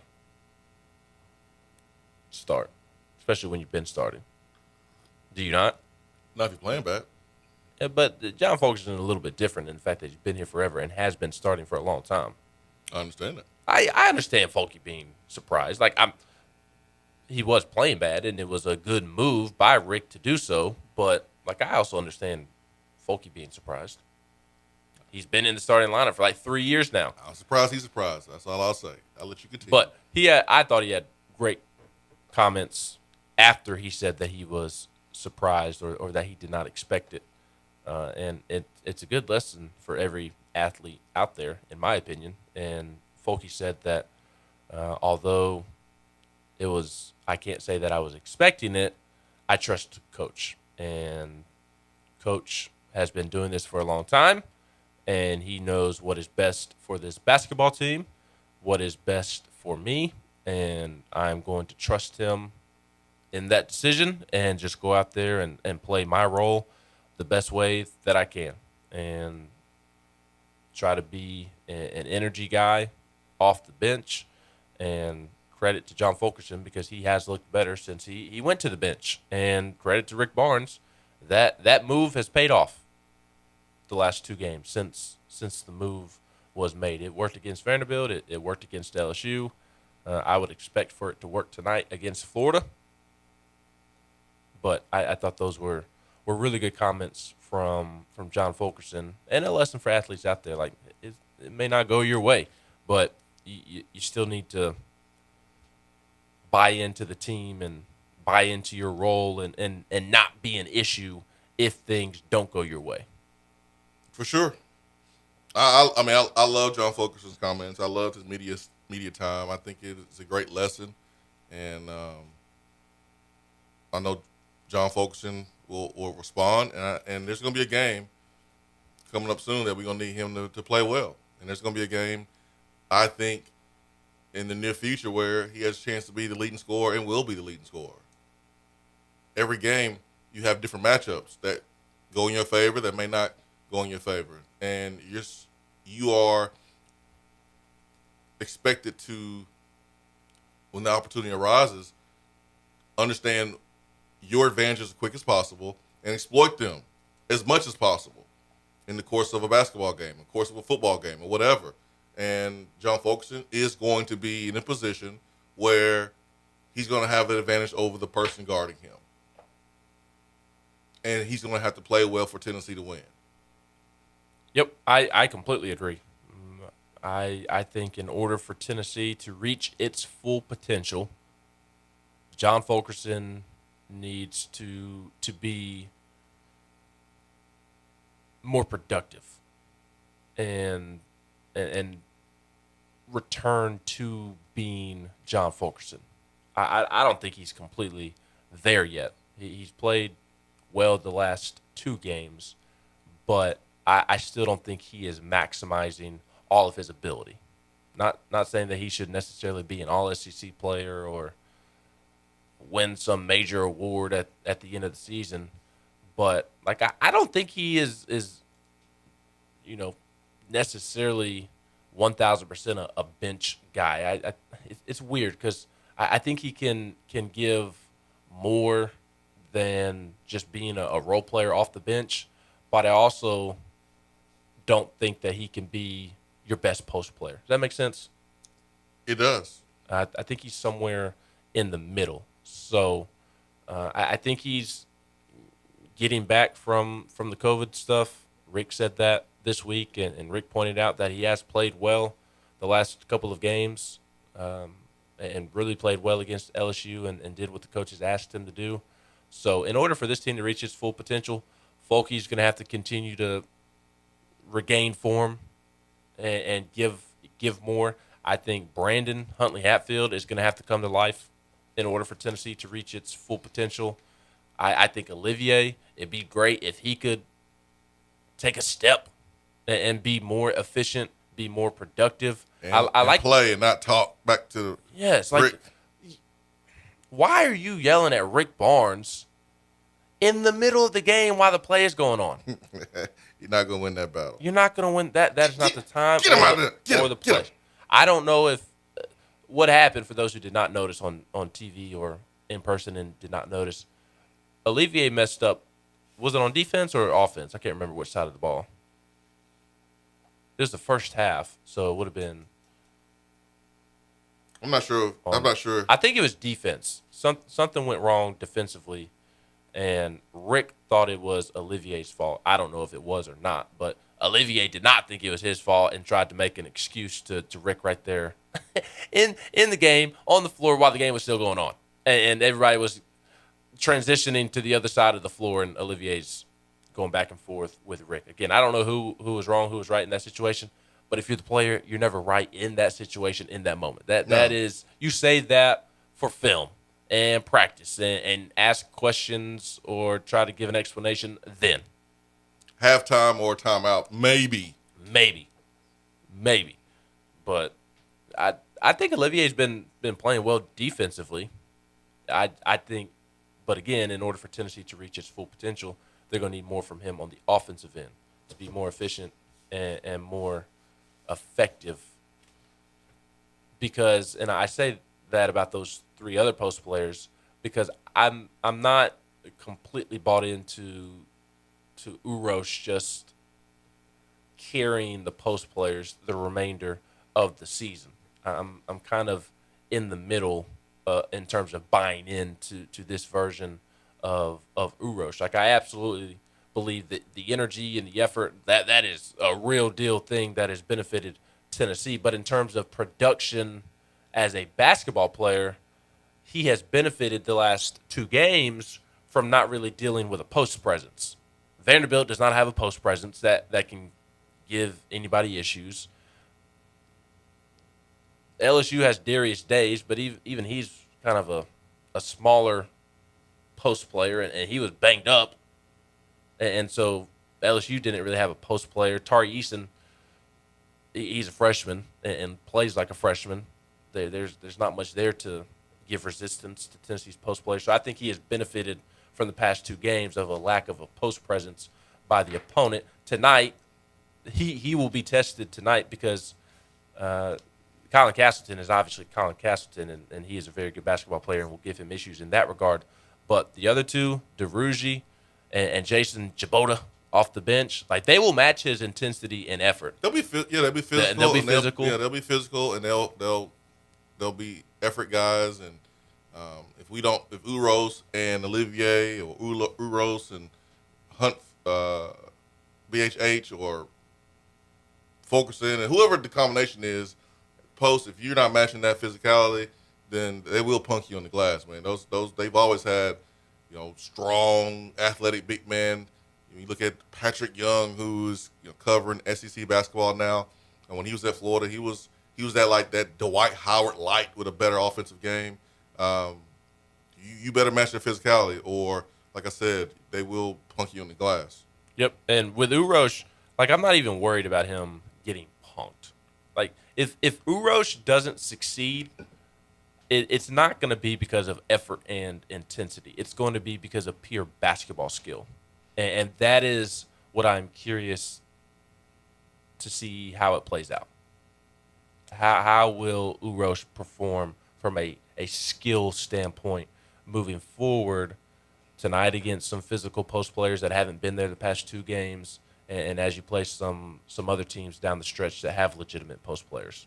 And that's why I think those other three that I mentioned need to take a step, because I'm not buying into Urosh long term from a basketball skills perspective. Some quick hitters here, Ben. Tennessee has won the last 6 out of 7 games against Florida. Love to see it. In those last 7 games, neither team has reached 80 points. So if you are rolling on Action 247 today, at TN Action 247 on Twitter, use the promo code Swain Event. If you're a first-time player, and your first deposit will be matched 100% up to $800. But if you are looking at the over-under, which is at 133, that's an important note that these teams fail to reach 80 points. Now, they can reach barely, reach 70 and still hit the over, or under 70 and still hit the over. But this is going to be a game where I don't think you're going to see a lot of offensive firepower. I'm taking the under, baby. I don't think you're going to see that tonight. I think you're going to see a tough defensive game. Mm-hmm. I think points will be tough to come by. And the team that takes care of the ball, the team that shoots it better from the free throw line, the team that has better margin on the glass, that will be the team that probably wins. Rebounding and turnovers. I think those are the two statistics that will determine the game. Rebounding and turnover. Florida is pretty strong on the glass, especially on the offensive glass. They are a good offensive rebounding team. They do give up some offensive rebounds, however. They are ranked towards the bottom of the country in terms of offensive rebounds given up, but they force turnovers defensively. It's weird. They kind of their offense and defense flip-flops. Offensively, they turn the ball over quite a bit, but then they also force a lot of turnovers. They get a lot of offensive rebounds, but they give up a lot of offensive rebounds. They shoot a lot of free throws. They give up a lot of free throws. It's interesting. One thing they do not do well at all, they do not shoot the ball well whatsoever. They are a bad three-point shooting team, 315th in the country, and they're a decent two-point shooting team, but in today's day and age of basketball, that just doesn't carry as much weight as it used to, because a lot of teams just want to get to the glass, get to the rim, get a layup, get a dunk, or get fouled, or shoot a three. That is the modern age of basketball. But they do not shoot well, and they do turn it over quite a bit. And Tennessee has been good in forcing turnovers of late. So I expect an under tonight. KenPom projects a 72-63 win for Tennessee. 9-point win for Tennessee, and scoring more than 70 points gives Florida a 22% chance of winning. So we taking Tennessee to cover 10 points, and we're taking the over. Let's wait and see if Colin Castleton's playing. If Castleton is not playing, I say Tennessee covers. If Castleton is playing, I'll say that Tennessee covers regardless. Because even if Castleton can play, how effective is he going to be? He's missed the last 4 or 5 games due to injury. How effective is he going to be in his first game back? So, I'll take Tennessee covering either way, and I'll take the under. Okay. What say you? I need time. Yeah, I need time.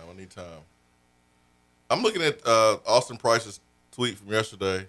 Or was it from today? I think it's from today. Yeah, it's from today. He quote tweeted his tweet from January 26th, a year ago, when Heupel was emerging as the top candidate for Tennessee to replace Jeremy Pruitt. And the comments, some of these comments are from known listeners of the show. Ooh, I see you, ATL, VFL on here. Uh-huh. Ooh. Oh, man. These some freezing takes. Brr. Diaraval under there? Diaraval probably went back and deleted it. delete. Diaraval's probably on here. What about Kiffin? That was back during his Lane Kiffin. No, that was phase. Hugh Freeze. Ah, yes, Hugh Freeze. Yeah, it was Hugh Freeze. Hugh Freeze. What about Hugh Freeze? It was Hugh and Lane. Oh yeah, man. Couldn't hire anybody different than those guys. They were not going to work. Tennessee could have hired Bill Belichick, Mike Tomlin. D.R. Vols said and no. D.R. Vols said no. I wanted Hugh, the Reverend Hugh. Some of these people looking good on here, man. Most of them here. Oh boy. I see one comment that literally their handle is "Believe the Hype." That a year ago was like, "This is so trash. This is terrible. This is terrible." I love this, man. Did Austin point out that some of y'all need to delete tweets? Is that what he referenced, or just that is the 1 year anniversary of Hype becoming coach of Tennessee? Just 1 year anniversary. He was just like, look at the comments, then versus now. That's all. Sports fans gotta love us. Hey, man.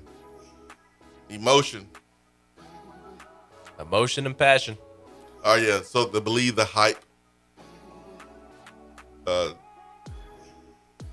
Twitter profile name a year ago says, "I'm selling my fanship if this happens." A year later, his profile name is Believe the Hype. Hour 2 is brought to you by Action 247, Tennessee's only legal sports book. Stay with us. Be right back.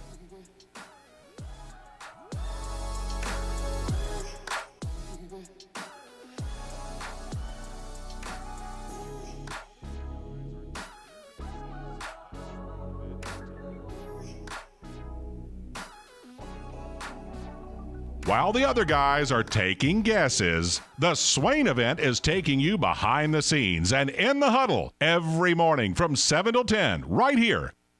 Fellas, when it's time to freshen up that wardrobe, there's only one play to make, and that's to go see my friends at Mark Nelson Denim in downtown Knoxville. Find the latest in small batch denim in the heart of Knoxville. Denim isn't all they do, though. Mark Nelson also does custom suiting and blazers. Let your personal style shine with Mark Nelson. If you don't have time to go shopping for yourself, but still want that fresh look, then sign up for the NN Society. Let the experts handle the shopping and get $300 worth of merchandise for just $150 every other month. That's 6 times per year to keep you looking styling every day. Let Mark Nelson Denim help you be the best you, because when you look good, you feel good.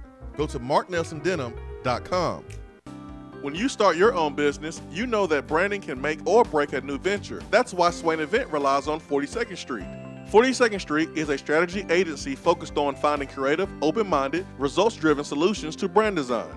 After over a decade of operations in East Tennessee, the brand architects at 42nd Street have the experience and creative know-how to ensure the success of your business branding, logo, web presence, and more. To see a real-life example of their amazing work, you can check out our website at swainevent.com.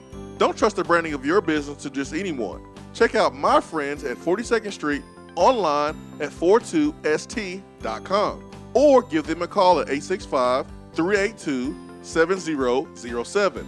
42nd Street, brand, strategy, design. More and more Tennessee businesses are switching to Iris Networks for reliable, local, high-quality, high-speed business fiber internet. Iris provides direct internet access from 10 megs to 10 gigs with no payments for 90 days. Iris also offers next-generation business phones with work-from-anywhere capability from the mobile or laptop app. With local sales, support, and service, Iris is a partner in the community. Learn more at irisnetworkusa.com or call 865-448-IRIS. Iris Networks, a Tennessee business connecting Tennessee businesses. Litter is a big problem in Tennessee, but together we can do big things. We can make our cities, our waterways, our roads cleaner and safer. The Tennessee Department of Transportation is committed to reducing litter in our communities, but we need your help to do it. There are over 100 million pieces of litter in our roads at any given time, and it costs TDOT about $19 million a year just to clean it up. The first step to keeping Tennessee beautiful is to rally behind these 3 simple words. Nobody trashes Tennessee. Join the Nobody Trashes Tennessee movement at nobodytrashestennessee.com. Hey there, Swain Event listeners. I'm excited to share my new Keller Williams Realty app so you can tour homes without leaving yours. Not only can you search for homes in specific areas and neighborhoods, you can also have access to real-time market snapshots on stats like average home price and days on market, plus commute times from your office, school zones, and much more. Download my app today and get the most accurate information on buying, selling, and investing in real estate in your area. Just search for the Keller Williams Realty app and click on More in the lower right-hand corner. Type in Jennifer Morris in the Your Agent search bar, then save and you're set. And as always, feel free to reach out at 865-257-7897 or email me at jennifermorris865@gmail.com. You don't have to take an L just because you can't listen to the Swain Event live. You can catch up on the podcast posted daily on the app, online, and on iTunes.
Eight 255-03. Ben McKee, Jason Swain, Tennessee, Florida tonight. But as promised, as we're approaching the top of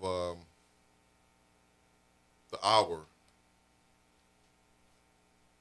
we were talking about Tennessee football recruiting in the first hour because of our guy here on the text box earlier in the show, Camden, Tennessee Vol, about what he wants to see for my football program, recruiting at an elite level again. I want to see us overpay. Easy to say that because it ain't my money, but still tired of being a punchline. And, Tennessee's a punchline because of the changeover at coaches and the instability and the roster not being right and losing the way you are. And it's hard to snap your finger and just recruit at a high level. And what if you snap them like Lil Jon? You snap your fingers. Do your step. And do your step. And what if you do it all by yourself? Because you can do it all by yourself. Not enough. Snap your fingers. Not enough. Do this. Yeah. Not enough. You can do it. You was hyping on the way here, huh? You must have listened to that on the way here, huh? No. So it's pretty natural. I did it when my neighbor was cutting his yard with this new lawnmower. My lawnmower's a riding lawnmower. It's nice. I gotta get it fixed. It don't work right now, but it's nice when it's working. Better get Rodney up here. But one day last year, my neighbor that used to get his yard cut by people come over cut his yard. One day, he was in the front yard with the same type of equipment. He got a new lawnmower. I was like, yo, that thing is sweet. Why he need that? He don't need that lawnmower. His yard ain't even that big. But then his lines were straight. Then he had the 360 zero gravity turn lawnmower. Like he was whipping it. I was like, man, I can't do this in this John Deere. And like I wanted one. Because I saw him a new lawnmower. And I want my grass to look like his grass. But I have to remind myself, I got a pretty, my lawnmower works. Well, when it gets fixed, it'll work. But it's a good lawnmower. And it does the trick. And the lines won't be as great, but I'm not going to go out there and try to buy a $3,000 lawnmower when I got one that works just fine when it works. And it does the trick. And I think it's really easy, like when you see someone else doing something, you kind of forget what you're doing and want what they want. And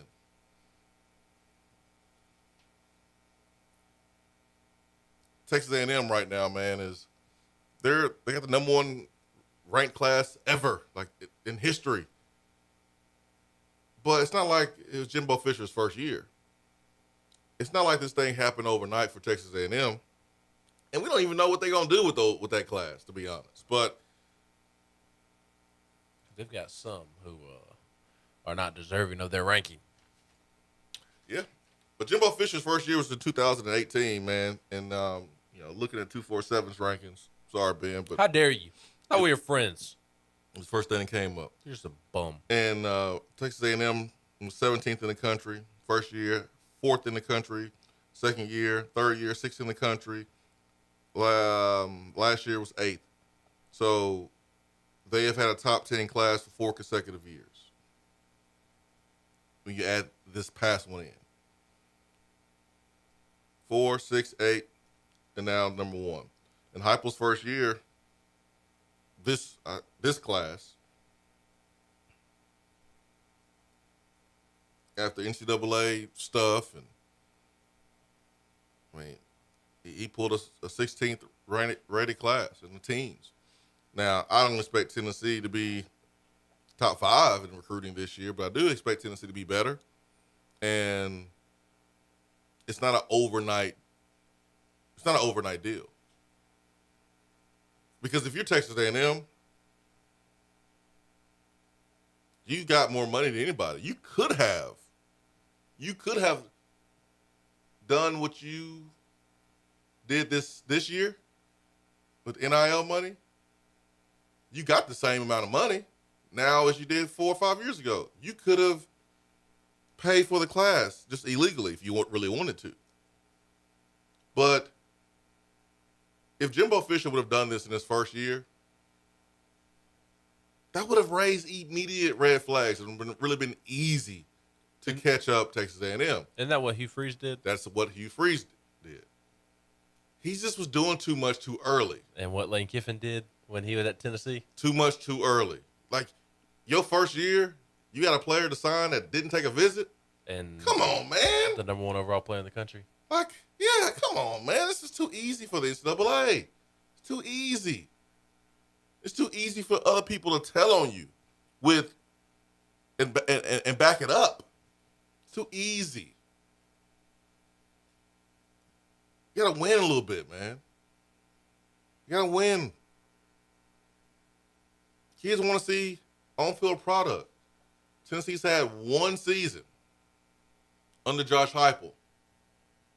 1 season under Josh Heupel where he's been able to show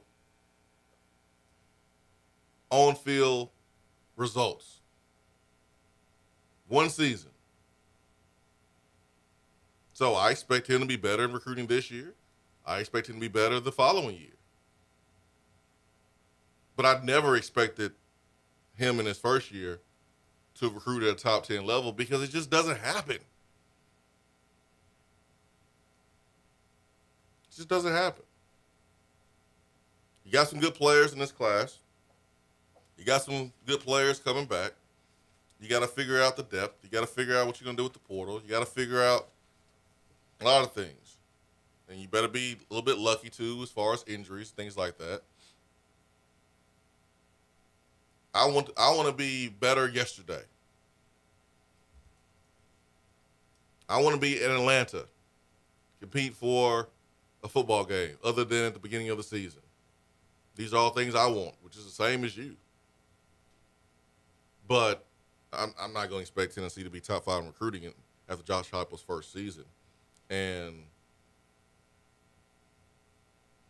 you're going to overpay for some kids. It's hard not to. Just like it's hard for college coaches, universities, to not overpay for coaches. You're going to do it. Because you have to. It's kind of the name of the game. You have to overpay. It's going to happen. But you got to be careful about who you are doing that with. Because, again, it ain't your money. Somebody else's money. Maybe they don't want to overpay for a guy. So you have to be very careful about who you identify that you want to hitch your wagon to and make a big player in the NIL. So I think Tennessee will finish better this upcoming recruiting class than they did this year. And that's what I want. Butch Jones, I want that Butch Jones trajectory in recruiting where your first year you was in teams and then you dangled the numbers in 14. You had 32 because you were dealing with attrition from the roster that you inherited. And then you signed 2 top 10 classes. I think Tennessee could and should be able to do that moving forward. But on the field play is important too. And Tennessee didn't really have anything to sell on the field until this year. 865-255-03. We got For What? I've got a good one today. Coming up. So don't go anywhere. Be right back.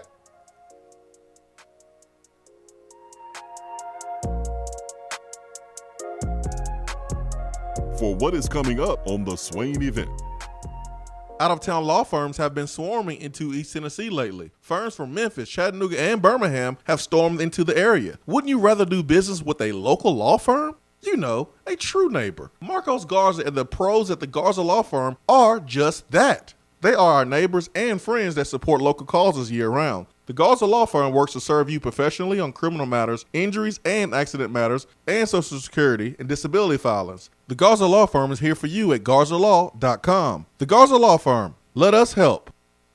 Top 100 Barbecue restaurant Dead End Barbecue is a no-brainer when you are craving the smoky flavor of quality Q. Dead End makes it easy to enjoy their fantastic menu with online ordering from Chow Now for pickup. Or if you don't feel like leaving the house, then have Dead End Barbecue delivered right to your door by Loco Knoxville or Bite Squad. There is no better restaurant in town to enjoy the madness of March with. Cheer on the Vols and the Lady Vols with the best barbecue around.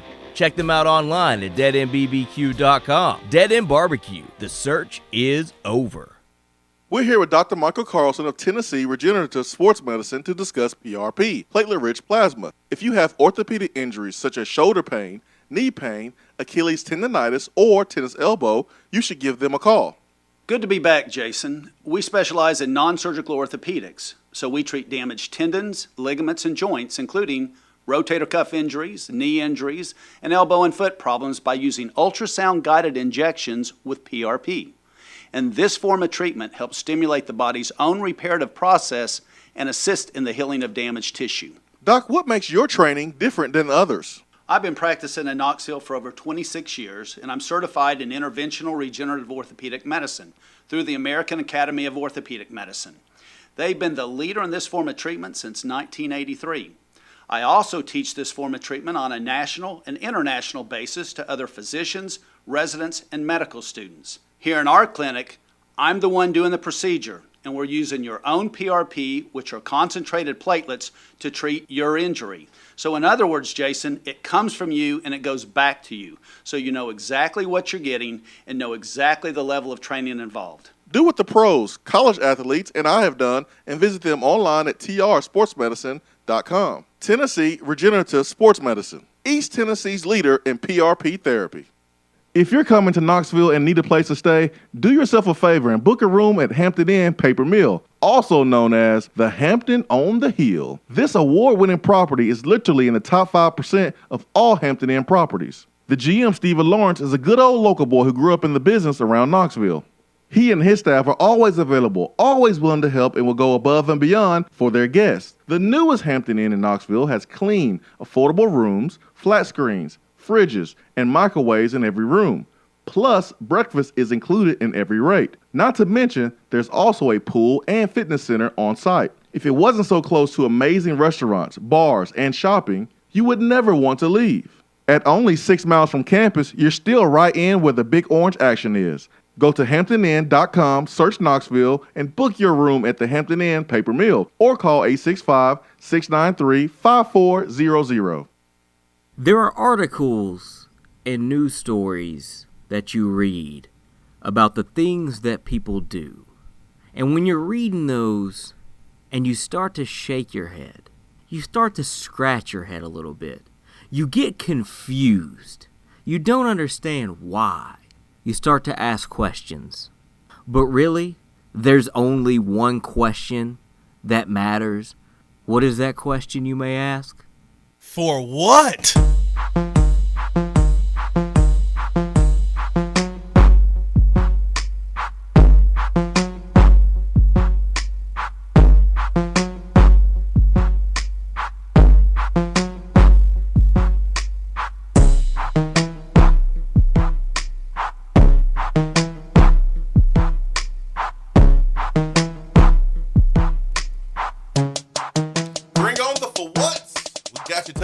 Here on the show, live here from the Low T Center studio. Ben, all eyes are on who? The Tennessee Titans. Kind of. A Titans fan, a Titans super fan, is going on for what today? Because over the weekend at the Bengals game on Saturday, this super fan, Preston Weatherby, used the restroom. Okay, that sound. I mean, I did that last time I was at the Titan Stadium. Had to do it a couple times, man. Line was long too. Must have had several drinks. Yeah. This sure Titan super fan used the restroom. Okay. And then wiped his hands on another man's face in the restroom. Was there a fight? I'm not sure. Metro Nashville police say 23-year-old Preston Weatherby attempted to cut the line for the men's restroom near section 321 at Nissan Stadium on Saturday during the Titans playoff game. When another fan confronted him about it once they had been inside the restroom, he reportedly wiped his hands across the face of the other man in an attempt to escalate the situation. Oh my gosh. He admitted to drinking, and police say he was too intoxicated to take care of himself. He was transported to booking and charged with public intoxication and disorderly conduct. He posted a $200 cash bond and was released. My goodness. Here's what I don't want, and here's another for what. I understand drinking at games, but some of y'all are reckless drinkers at games. And I understand, like, if you are a Titans fan, that game drove you to drink. I understand. I understand that game making you want to drink. It was very similar to the Steelers game the year before in the playoffs, and that game made me drink when they got destroyed by the Browns. It is frustrating. I get it. But here's what I don't get, and whoever participates in this gets it for what, and Preston also gets it for what for this. Why spend all that money to go to a game and not remember any of it? Or feel terrible the whole time? Maybe you feel good. I don't know. But, like, somebody explained to me the purpose of being a reckless drinker at a sporting event you paid a lot of money to go to. And it's a playoff game. Forget the money aspect of it. If you are a supposed super fan, don't you want to remember the game and watch the game? I mean, I would want to, but man, hey. I've never understood that. People do this all the time. I see it in Neyland every single year, and it baffles me. Why are you spending so much money to come to this game to just be reckless with your alcohol and make everybody else's life miserable. The people around you, the people you came with, your wife, your husband, your kids, your in-laws, your grandparents, your parents, everybody that came with you is embarrassed by you and to be with you. Why do some of y'all act like that? Oh, man. At these games. But don't put your hands on another man's face in the restroom, please. That's disgusting. I mean, I don't see why you put your hands on anybody's face, period. Yes, but especially in the bathroom. Ugh, like, quit being nasty. Yeah, that's a fool. Like, if somebody does that to me, I'm swinging on you. You have to. You put your hands on me in the restroom, you are getting swung on. You have to swing. You have to. All right, let's go to the text box. Also, Grayson Allen, he gets it for what? That was bookmark. We won't get into all that. Grayson, you're still doing too much. Quit doing all that. Tigers, they don't change their stripes, man. Just their location. Always Vols says 0 turns are the best money I have ever spent. Talking about them lawnmowers, man. I want one, but I don't need one. I do need one, but I don't need to spend that much money for one. They have them sitting outside at the home improvement store. Every time you walk in, you look walk. so sexy. Now that's something I want to put my hands on. know. Those 0-turn lawnmowers sitting outside the store. I know. Just let me rub your side. Another 2 months, man. You're so smooth. We'll be out there cutting it.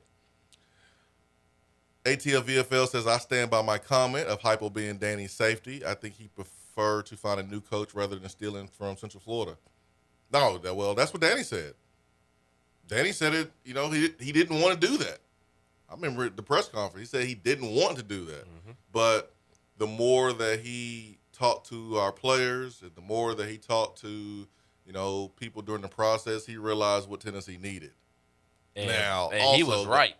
Yeah. He was right. But Josh has been what they needed.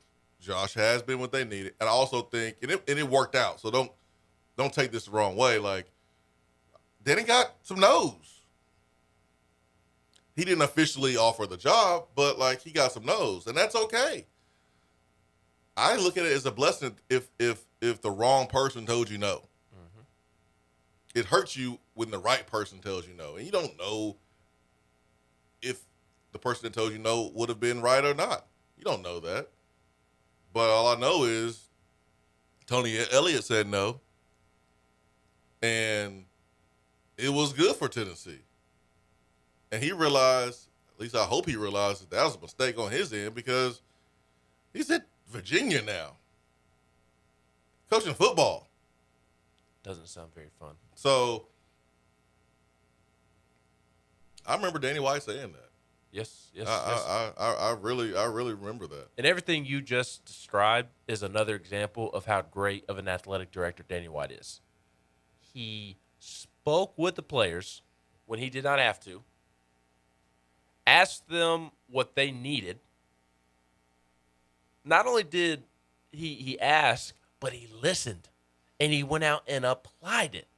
And every player that was kind of asked about the transition this past season during media availabilities, they always said that Josh was exactly what the team needed. That Coach Heupel came in and provided what was missing and lacking and what this team needed. And that is because Danny White interacted with the players and listened.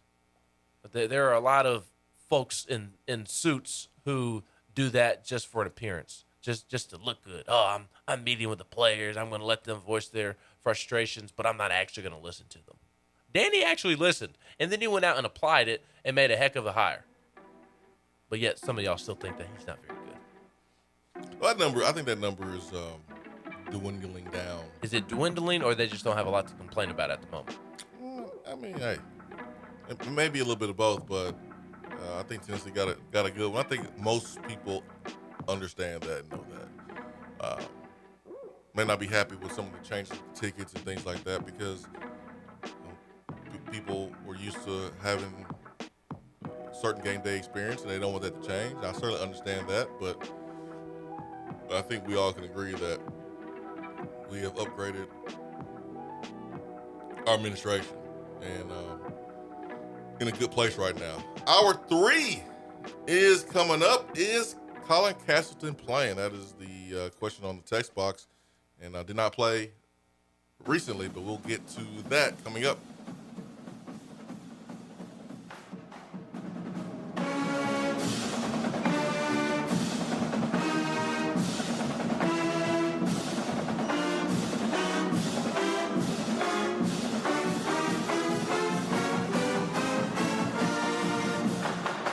Hour 3 of the Swain Event is brought to you by the Low T Center and lowtcenter.com.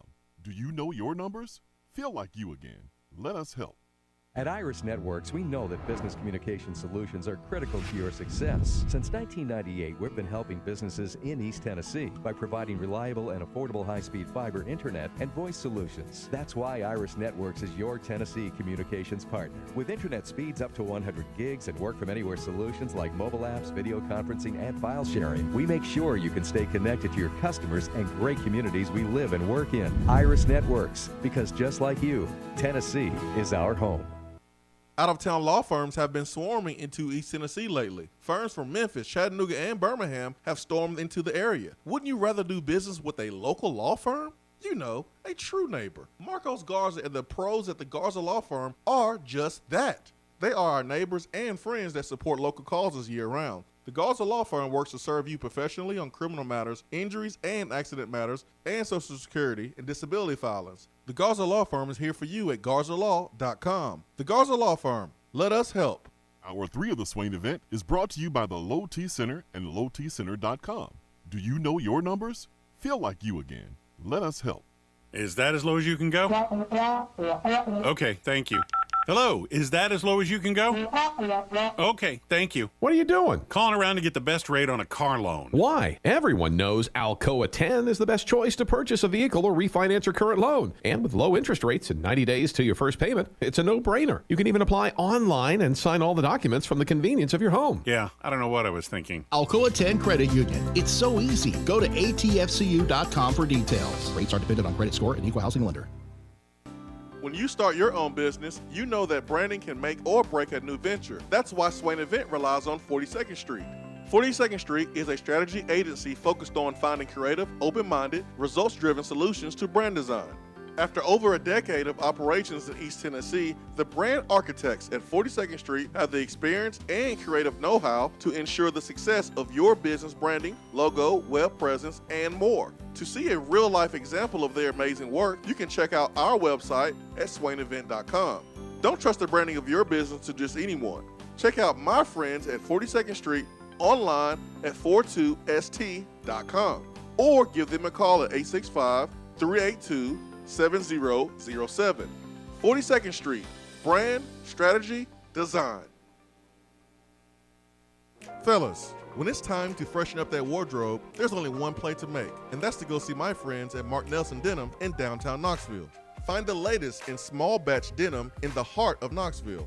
Denim isn't all they do though. Mark Nelson also does custom suiting and blazers. Let your personal style shine with Mark Nelson. If you don't have time to go shopping for yourself but still want that fresh look, then sign up for the MN Society. Let the experts handle the shopping and get $300 worth of merchandise for just $150 every other month. That's 6 times per year to keep you looking styling every day. Let Mark Nelson Denim help you be the best you, because when you look good, you feel good. Go to marknelsondenim.com. Top 100 barbecue restaurant Dead End Barbecue is a no-brainer when you are craving the smoky flavor of quality Q. Dead End makes it easy to enjoy their fantastic menu with online ordering from Chow Now for pickup. Or if you don't feel like leaving the house, then have Dead End Barbecue delivered right to your door by Loco Knoxville or Bite Squad. Cheer on your favorite team with the best barbecue around. Check them out online at deadendbbq.com. Dead End Barbecue. The search is over. If you want to get in on the conversation, call the Iris Networks hotline at 865-200-5503. Grow your business with Iris Networks high-speed fiber internet. irisnetworksusa.com.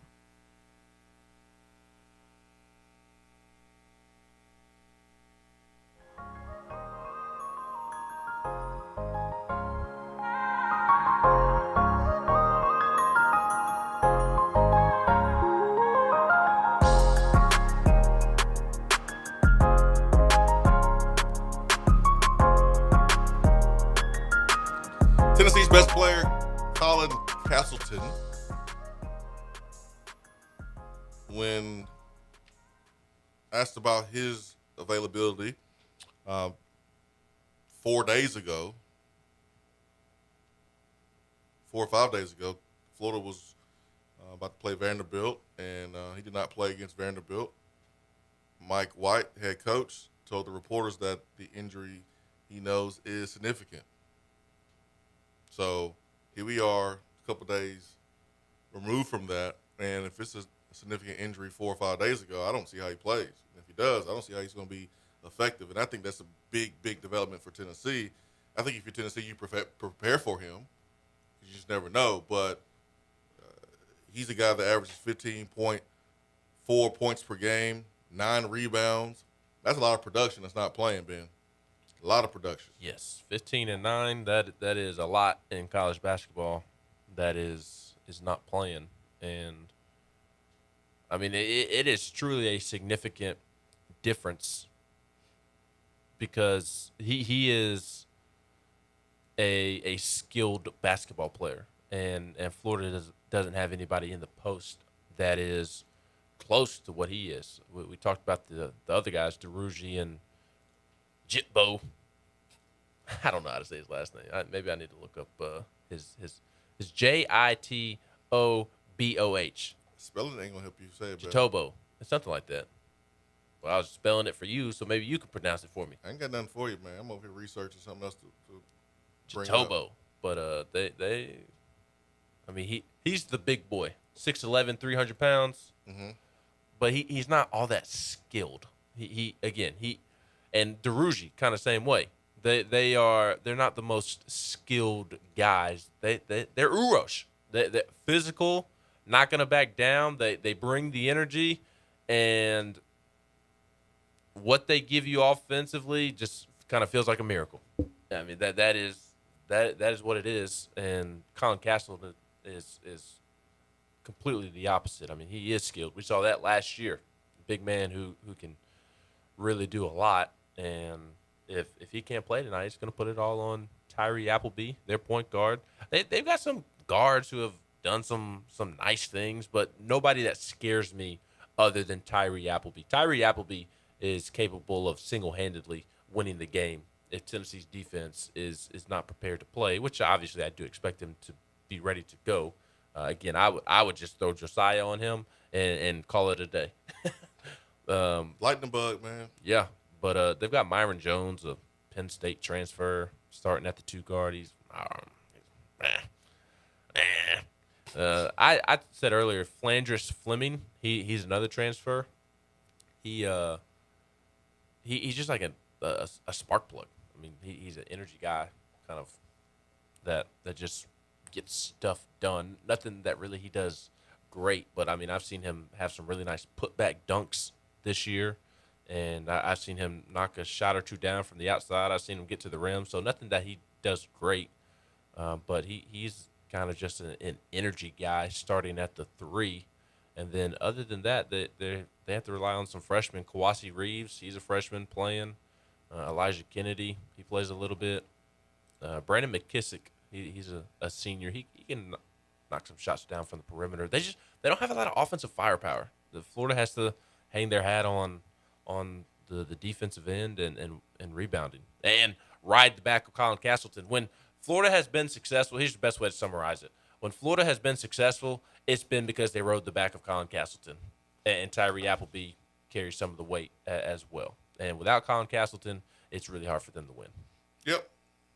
Which is why Tennessee is that 10-point favorite, man, because you're losing 15 points in production from the team's leading scorer and then 10 rebounds a game from Castleton. So I don't know how I feel about the line as far as taking Tennessee to cover 10 points, but it may change later on this afternoon or this evening. I may say Vols by 11, baby, and roll with it. But I think we will see. I think we see the under. I don't think we'll see a lot of scoring in this basketball game. All right, let me get to the text box. Vol fans says not having Castleton will help us but also the fact that Florida has played so many games in such a short amount of time over the last week. They look completely worn down during their last game. Everyone but Appleby looked worn down anyway. Yeah, Yes. Appleby, he got a different level of energy, man. He got like a battery or something that he recharges and changes out because he never gets tired. But going on the road to Oxford Monday and then being here, yes, they've played. I mean, they've really played 3 games in 13 days. Less. 3 games. Less than that. Saturday, Sunday, Monday, Tuesday, Wednesday. 3 in 5 days. Yeah. I remember former Tennessee coach said 3 games in 13 days. So this is 3 games in 5 days. Yes, it is. That basketball players should be able to do it, though. They should be able to, but still, Tennessee will have fresher legs, and I guarantee you that will have an impact in the second half. If it's I guarantee you that will either be the difference in the game late in terms of Florida not being able to knock down shots if it's a close game, or Tennessee being able to get the 50-50 balls, the loose balls. Those will probably go in Tennessee's favor because that's what you notice the most when a team is kind of worn down is that their shots are short, missing shots, and they're not coming up with the loose balls. That's how you can typically tell whether a team is gassed or not. And I guarantee you we'll see that in the second half. And it'll be the difference in a close game, or it'll be the difference in Tennessee really pulling away and beating them by 20. That's a great point. Something we should have mentioned before 9:15, but great point by Vol fan. We talked a little bit about it earlier in the week on Monday when we pointed out that Florida was in Oxford. But that is going to be a big part of the game tonight, I do believe. Not a great shooting team, Florida, but tired legs certainly impacts your shot. Yes. If you're tired, free throws, jump shots, that's something to look at. Tennessee have an opportunity to get out on the run because you're losing 10 rebounds a game in Castleton too. So Tennessee should be feasting on the glass and at least getting out in transition and get some points that way. Texan Vols says, I'm curious on the thoughts about Auburn winning by 1 point. Not sure if you did already. Yeah, I mean, we talked about how last night was just a good night for college basketball inside the SEC. Had some tight games. Georgia beat Alabama. Alabama was a favorite in that game. No one expected that. You had a close game with Mississippi State, Kentucky. Went to overtime, and then Mizzou, Auburn. And I don't know why Mizzou did not foul late in that game. Down 1, shot clock and game clock had like a 3-4 second difference. I don't know how you expect to get the rebound clean and then get back down the court in 3 seconds to win the game with a shot, or if you expected to just get a clean rebound and just call a timeout. The college game, you can't advance to the front court anyways from the back court. That's NBA. Konzo's coaching in that situation is being questioned and under a microscope, and I think rightfully so. But Mizzou did play well enough to win. They just came up short. Yeah, and I think Auburn struggling had a lot to do with just kind of a hangover from the Kentucky game. Mm-hmm. The emotions and hyped up to be the greatest home basketball game ever in Auburn arena and Auburn basketball history, and then you have all the talk about Auburn being number 1 on Monday, and you're reading all your press clippings, and like Tennessee had to learn how to play with taking every team's best shot every single time out. Every single time out. When Tennessee was ranked number 1 and in the top 5 that year, they got every team's best shot. And Auburn's going to get every team's best shot. Missouri, whoever they play this weekend, they're going to get every team's best shot. So, and you kind of have to learn to play with that mindset. Auburn has gone from being the hunter to being the hunted.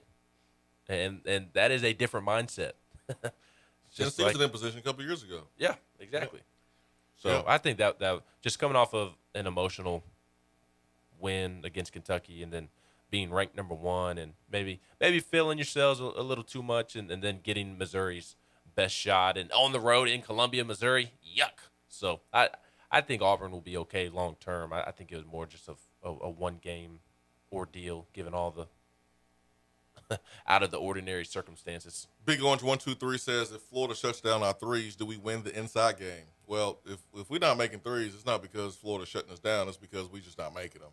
Tennessee's offense, if it's ran correctly, you're going to get open shots. It's a matter of you making them or not. So I don't see how Florida's going to keep us from shooting open shots. It's us kind of stopping us if we don't make those threes, making sure that our hands and our feet, that we shooting the ball with good rhythm and great concentration and shooting the ball confident, we should make shots.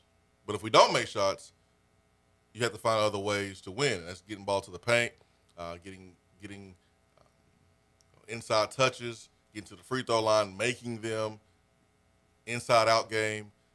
Maybe you can find better ways to get guys shots when you throw the ball inside first. I don't know how Florida's going to play. Post entries, are they going to double or are they going to play straight up? We'll see in the first 4 minutes of the game. But do we win the inside game? I ain't expecting it. They've got some big physical dudes in the paint, as we've talked about quite a bit this morning, even without Castleton. So we'll see. I just don't know. You don't know what you're going to get from Tennessee's post on any night. You just don't know. Like, Urosh, feel-good story right now, but can he keep it up? And Folky and Olivier have been the definition of inconsistent, and Brandon Huntley-Hatfield is just – He's learning. He's learning. That's a great way. Thank you. I didn't know what I was about to say. Thank you. He's learning. Volville says, after the hiring of Heupel, I held off on opinions. I listened to press conferences, interviews, and a lot of coaches. 3 names jumped out at me based on what they talked about and how they talked about it. Nick Saban, Josh Heupel, and Billy Napier. After spring game, the attitude of the players and general feel, I was confident we had our man. So, yeah, I remember when Josh Heupel was hired. I was like, oh, okay. The optics says he just went and made the easy hire to go get the coach that he hired at Central Florida. But that was not necessarily true because there were attempts by Danny White to talk to a lot of proven head coaches. You just didn't get public nose. Because you didn't get public nose, it made it seem like the Danny hire just made it the easy hire without swinging, which he did swing. You just didn't know about the swing. But then after we got past that, start looking at what Heupel actually did at Central Florida. And the most lazy take ever is the team regressed when he took over. Like, what else are they going to do? They was undefeated one season. Like, where else they were going to go? Can you be better than 13-0? So they're going to slide. And even matching that is extremely difficult. Yeah, that take never really resonated with me. I didn't really pay attention to that take because there's only one way to go when you're at the top, and that's down. And then we start looking at his offenses, looking at his philosophy, looking at what he did with quarterbacks, looking at our quarterback situation. It was like, yo, when you look at this, he's actually the most proven head coach that we have hired since Johnny Majors. Mm-hmm. How about we just wait and see what happens? Well, the other thing before any hot takes that people were trying to criticize the hire for was that he's not very personable. Josh Heupel's not very personable. And the only reason that narrative was out there was because UCF media members were butthurt that he just wouldn't bend over backwards for them. And he doesn't do it here. No. I'm sure there's media members who are not big fans of Heupel, now either. Not to the point to where people are tweeting about it, like some of those UCF TV people were. Yeah, it was. But I also thought that like that UCF TV person, that was more of a him issue. Like, you need to check yourself in the mirror, dude, and readjust how you are conducting yourself, because you are embarrassing yourself. But you also had some analysts around the SEC kind of talk about Heupel maybe not being unsure of his personality is, I guess, the best way to describe it. Not necessarily being like a bad guy or anything, but just like how would that play in the SEC? Too laid back. Yes, that was the concern. Too laid back. Yes, and I don't think that's the case at all. I mean, he's not the most fiery guy, but like you don't have to be the most fiery guy to win. And I don't think he's too laid back at all. And being around him and watching him recruit the last year, he is personable, more than personable enough to recruit and to get the most out of his players. I'm not concerned about his personality whatsoever. That was completely overblown. That might have been the most overblown question mark of when he was hired. Well, is his personality. Well, that's people trying to fill their cup. The people that did not like to hire, they were grabbing anything that would support their feeling and putting it in that cup. That's all they were doing. Yeah. It's like would the Bears hire a head coach, and if I like that coach, like I'm going to pour into the positive cup. I'm going to point out everything that's positive about that coach because I like the hire. If I don't like the hire, I'm going to find all the negative reasons to support how I feel. And I thought people did that with Josh Heupel. And he has proven in year one that he's the right guy. But every year changes. You got to go out there and do it again. You're only as good as your last game. Only good as your last recruiting class. So you got to go do it again and got to be better. You can't sleep in this conference, man. It's every day. I have a question. What's up? Do you think Mike Farrell still waiting on his gift basket and his apologies from the Trey Smith crowd? Man, he apologized already. I remember he apologized. I remember. But I still don't really. I still haven't gotten over how he acted with Trey Smith. I'll never forget it. Looks like he should have been a 5-star. Yeah. So should we wait for our gift baskets now? I mean, there's a lot that he's going to pass out. I'll be first in line. There's a lot of folks that was on his head about that Trey Smith comment he made. We will get back to the text box. This thing is moving. So Moose texted Vol fan. Got some stuff here on YouTube chat. Look at y'all, man. Y'all going at it on there. Okay. All right. We'll take a quick timeout. Bottom of the hour here in hour number 3, powered by Low T Center and lowtcenter.com. Reinventing men's healthcare. Be right back.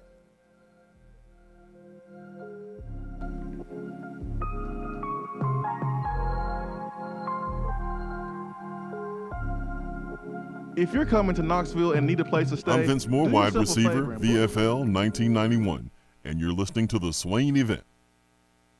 In this day and age, the way we work is changing and evolving. Businesses still moving forward despite your work location changing and supply shortages affecting a number of different areas. Office furniture is not immune to the halt in the supply chain. This is why Office Furniture Outfitters has purchased desks, chairs, and tables in bulk to provide you with in-stock options for your place of business, no matter if it's in an office building or at your house. Office Furniture Outfitters is the local supplier for Herman Miller, and they keep Aeron chairs in stock. They will come to your office, lay out, and make recommendations. No project is too big or too small. You can visit them on location at 17th Street and Grand Avenue in the Fort Sanders area or online at ofonox.com or give them a call at 865-524-3003. Office Furniture Outfitters, providing East Tennessee's biggest selection and best value for office furniture since 1995. If you're coming to Knoxville and need a place to stay, do yourself a favor and book a room at Hampton Inn Paper Mill, also known as the Hampton on the Hill. This award-winning property is literally in the top 5% of all Hampton Inn properties. The GM, Stephen Lawrence, is a good old local boy who grew up in the business around Knoxville. He and his staff are always available, always willing to help, and will go above and beyond for their guests. The newest Hampton Inn in Knoxville has clean, affordable rooms, flat screens, fridges, and microwaves in every room. Plus, breakfast is included in every rate. Not to mention, there's also a pool and fitness center on site. If it wasn't so close to amazing restaurants, bars, and shopping, you would never want to leave. At only 6 miles from campus, you're still right in where the big orange action is. Go to HamptonInn.com, search Knoxville, and book your room at the Hampton Inn Paper Mill or call 865-693-5400. Fellas, when it's time to freshen up that wardrobe, there's only one play to make, and that's to go see my friends at Mark Nelson Denim in downtown Knoxville. Find the latest in small batch denim in the heart of Knoxville. Denim isn't all they do though. Mark Nelson also does custom suiting and blazers. Let your personal style shine with Mark Nelson. If you don't have time to go shopping for yourself but still want that fresh look, then sign up for the MN Society. Let the experts handle the shopping and get $300 worth of merchandise for just $150 every other month. That's 6 times per year to keep you looking styling every day. Let Mark Nelson Denim help you be the best you, because when you look good, you feel good. Go to marknelsondenim.com. Litter is a big problem in Tennessee, but together we can do big things. We can make our cities, our waterways, our roads cleaner and safer. The Tennessee Department of Transportation is committed to reducing litter in our communities, but we need your help to do it. There are over 100 million pieces of litter in our roads at any given time, and it costs TDOT about $19 million a year just to clean it up. The first step to keeping Tennessee beautiful is to rally behind these 3 simple words. Nobody trashes Tennessee. Join the Nobody Trashes Tennessee movement at nobodytrashestennessee.com. Hey there, Swain Event listeners. I'm excited to share my new Keller Williams Realty app so you can tour homes without leaving yours. Not only can you search for homes in specific areas and neighborhoods, you can also have access to real-time market snapshots on stats like average home price and days on market, plus commute times from your office, school zones, and much more. Download my app today and get the most accurate information on buying, selling, and investing in real estate in your area. Just search for the Keller Williams Realty app and click on More in the lower right-hand corner. Type in Jennifer Morris in the Your Agent search bar, then save and you're set. And as always, feel free to reach out at 865-257-7897 or email me at jennifermorris865@gmail.com. You don't have to take an L just because you can't listen to the Swain Event live. You can catch up on the podcast posted daily on the app, online, and on iTunes.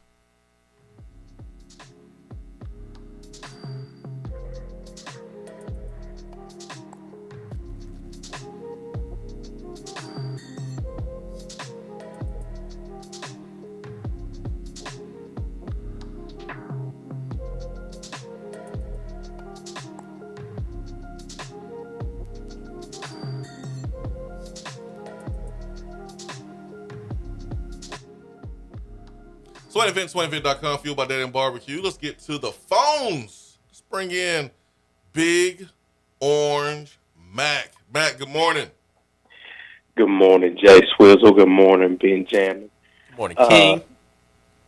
Guys, y'all know I'm a football junkie to the 10th power, but my first love is baseball. I still love baseball. Yes. Ben, my question for you this morning is... I know where you're going with this. What in the hell is baseball doing? What? They are committing suicide. I mean, they're committing suicide. It's already dying. Yes. You know, and then you look, all these guys were MVPs before they started taking PEDs, okay? Okay, they're excluding all the stuff that they did before they started juicing later in their careers, and then they voted in a guy that was allegedly taking PEDs. That's right. And he's the Hold on. only I need you to say that a little bit louder, and can you also mention the name of the player and who he played for, please? Big Poppy, David Ortiz, that played for the Boston Red Sox. And he did what? He allegedly took PEDs himself. My sources say that he did take them. I understand, Ben, where you coming from, being a Yankees fan. I understand. And he's the only one that they're voting into the Hall. There are plenty other guys that you can put in there. And then we don't even know if we're going to have a baseball season this year. Yeah. Major League Baseball is not in a great spot at all whatsoever in terms of the lockout. The players hate the owners, and the owners hate the players. So that's not great. And they've never really had a great relationship as is, because the owners are more greedy in baseball than any other sport, and don't feel very optimistic about a baseball season. But it definitely does feel like it is killing baseball even more than baseball is already dying, for sure. I agree with you there. I'm indifferent on the Hall of Fame stuff. I kind of go back and forth. I am one who loves the purity of the game, and like I won't fault anybody for not voting in Barry Bonds or Roger Clemens to the Hall of Fame, but I also don't fault anybody for voting them in. I'm kind of in the middle and see both sides. But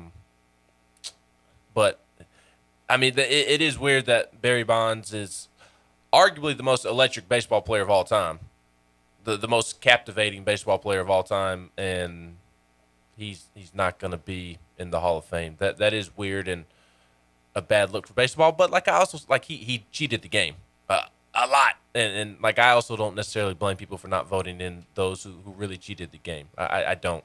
I'm indifferent. I really am.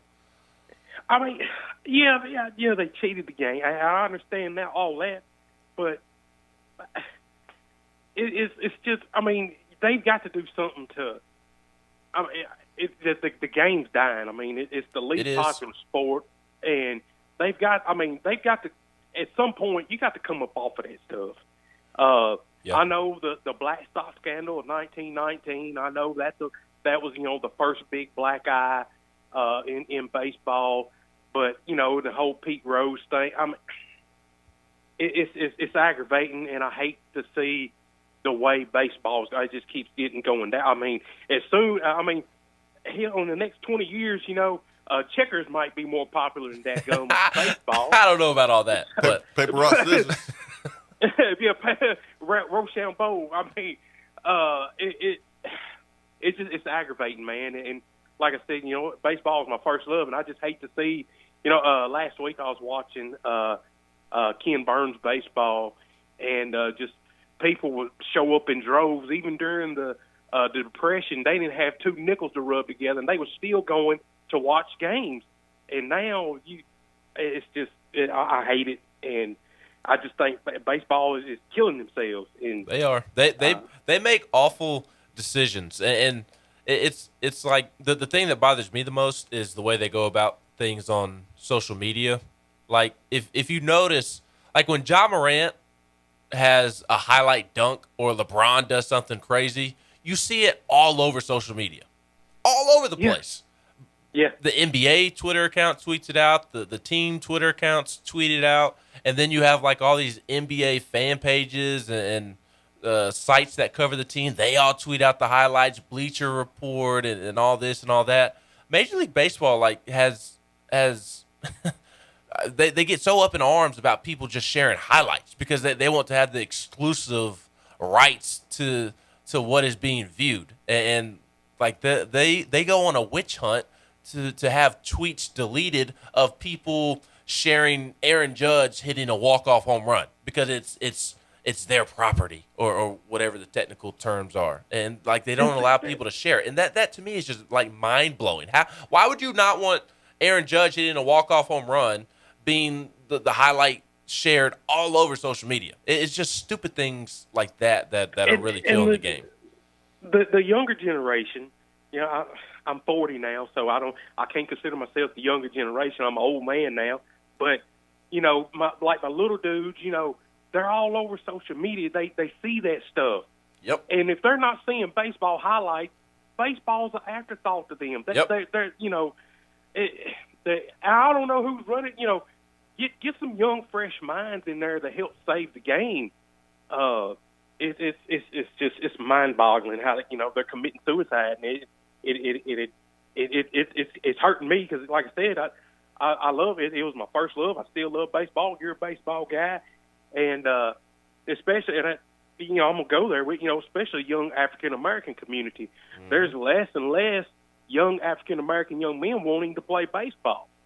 And it's already tough in those areas for them to play baseball because baseball equipment is so expensive. Baseball will never die because so many young people play it, but there are communities where it is harder for them to play, and Major League Baseball can't really tap into that diversity or grow the game in those areas where it's not as popular because it's hard for them to play. Like for somebody playing basketball as a kid, all you need is a hoop and a basketball. And ball. And those are really easy things to get. Or football. That's all you need. Football and some grass. All you need is a basketball. Yeah, and that's really all you need is a basketball. But with baseball, I mean, bats are so expensive, gloves are so expensive, and it's kind of hard to even go out and practice on your own. There are ways, but it's a little more difficult than basketball or football or some of these other sports, soccer. So baseball has a lot of issues, and it definitely doesn't seem like Major League Baseball is being very proactive in trying to fix them. No, I don't think they're. I mean, that's what they need to get some young, fresh ideas in here, and there's some things that needs to be changed about the game. And I'm also a traditionalist. I like old school ways, but at some point you've got to. You've got to rebuild this thing and get back. Get with the times. Get with the times and get left behind. Mm-hmm. Gentlemen, y'all have a great day and go big on. Good to talk to you, Mac.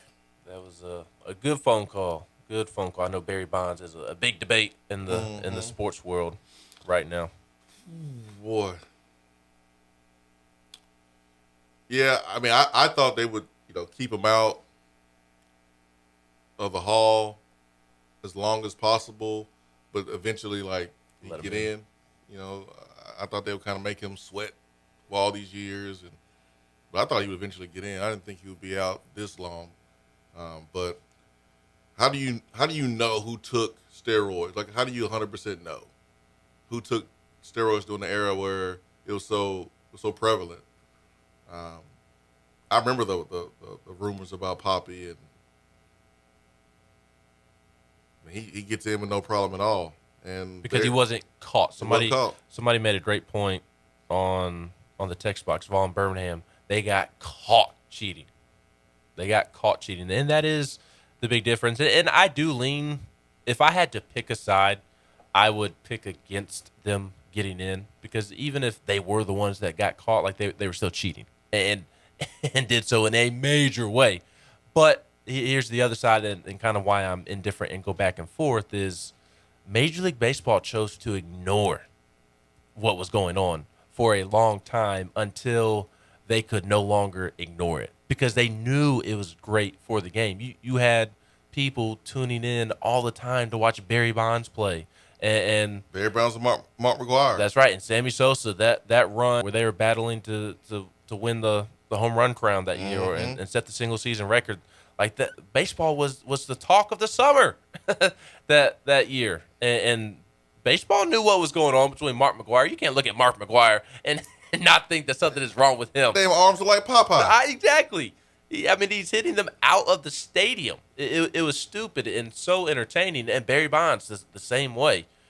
And I will never condone cheating in any form in any sport. Like I will always be against that. So that is why I do lean towards that in this particular situation.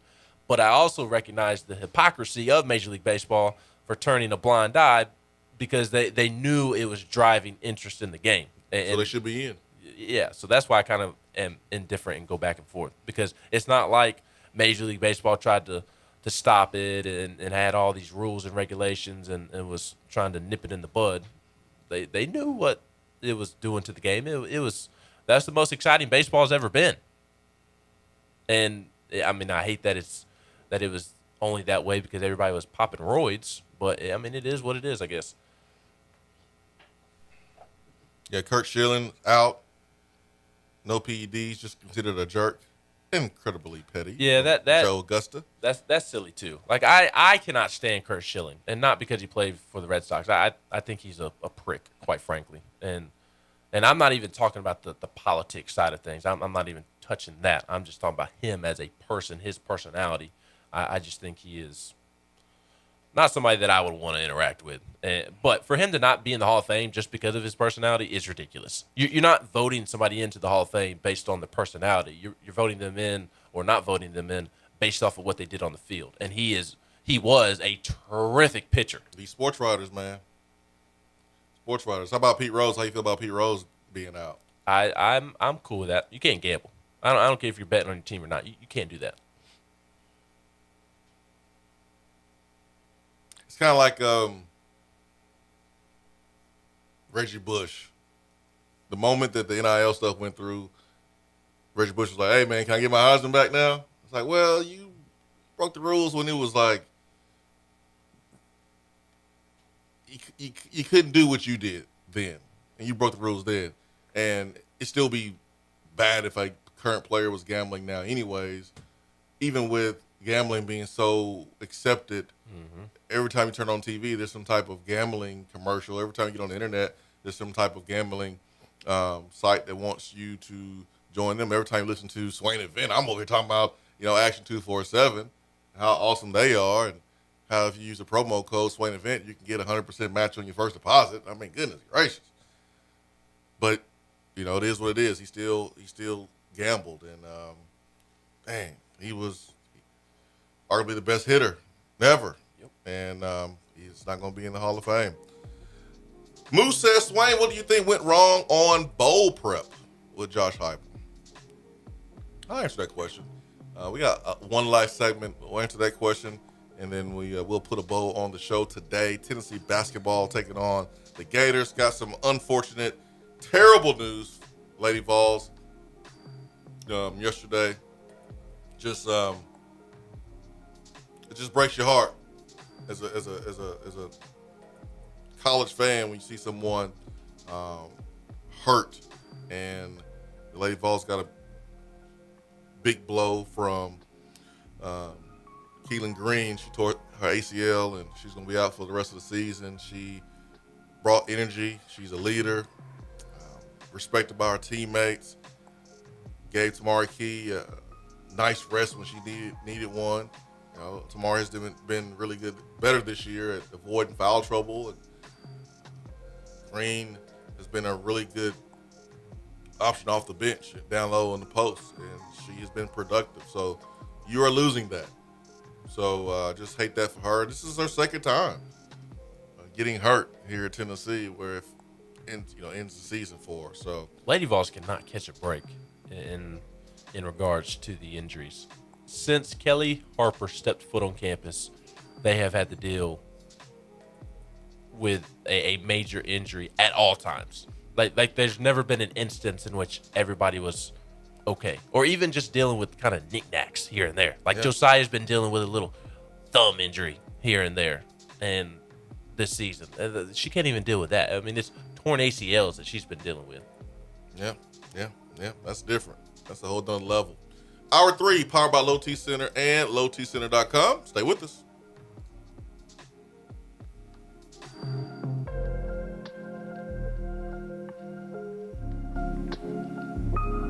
Hour 3 of the Swain Event is brought to you by the Low T Center and lowtcenter.com. Do you know your numbers? Feel like you again. Let us help. Is that as low as you can go? Okay, thank you. Hello, is that as low as you can go?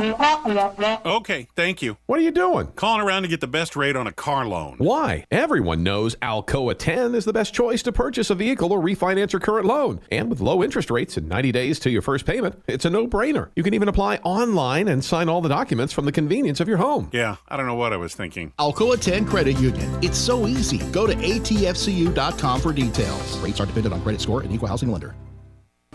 When you start your own business, you know that branding can make or break a new venture. That's why Swain Event relies on 42nd Street. 42nd Street is a strategy agency focused on finding creative, open-minded, results-driven solutions to brand design. After over a decade of operations in East Tennessee, the brand architects at 42nd Street have the experience and creative know-how to ensure the success of your business branding, logo, web presence, and more. To see a real-life example of their amazing work, you can check out our website at swainevent.com. Don't trust the branding of your business to just anyone.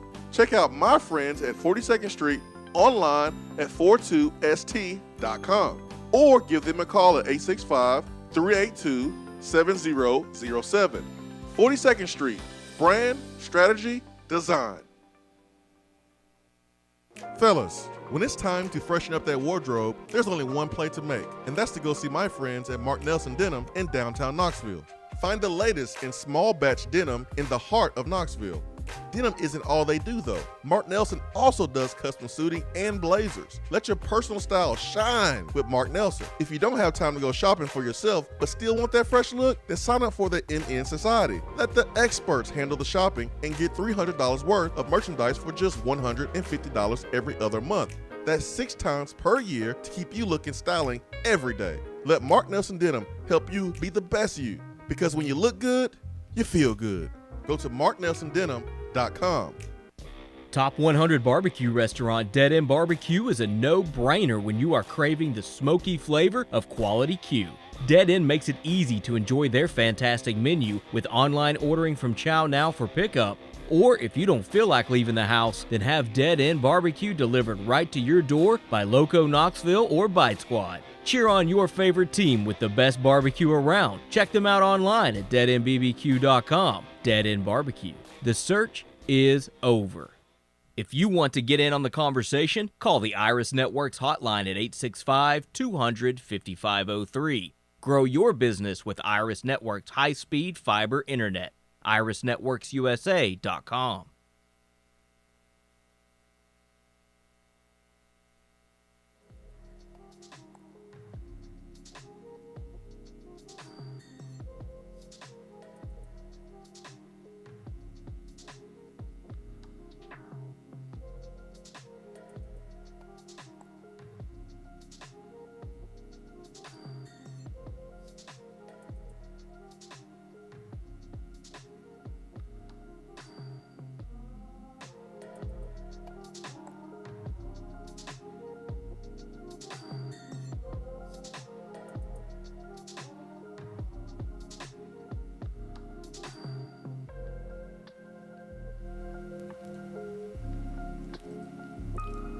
Moose on the text box.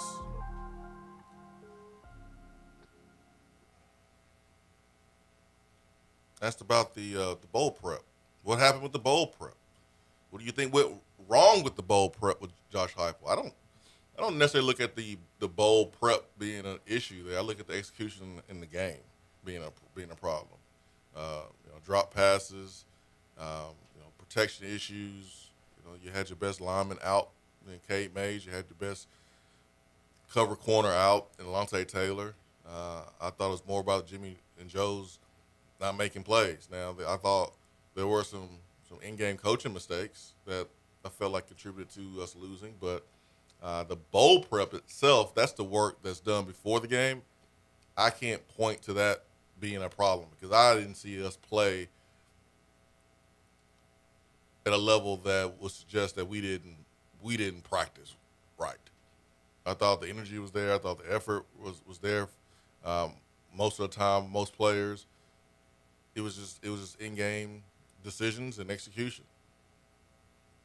That's how I see it. I mean, the tight end that caught the ball and broke a couple tackles. I mean, you can go look at tackling in practice, but, everyone takes that time off tackling. That play still makes me so mad. Oh, I know.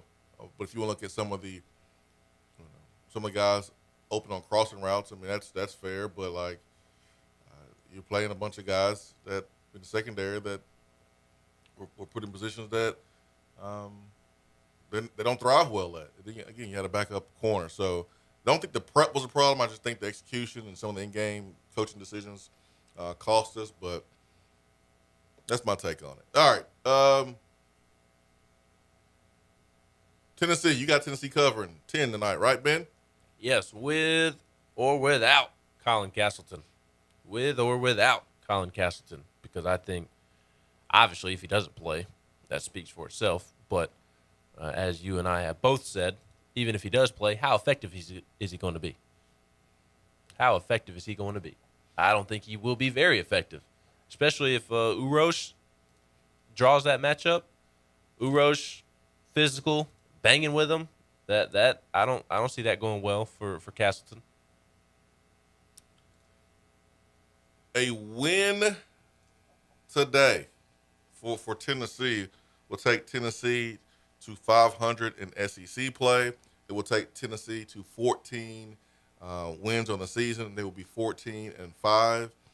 When you look at the SEC, and right now it's all about that race, man, to get one of those top 4 spots, so you can avoid playing every night for 4 or 5 nights straight. You have a double bye. Yeah, so it's the race. And right now, Tennessee is in 5th place in the SEC, and we are tied with Arkansas.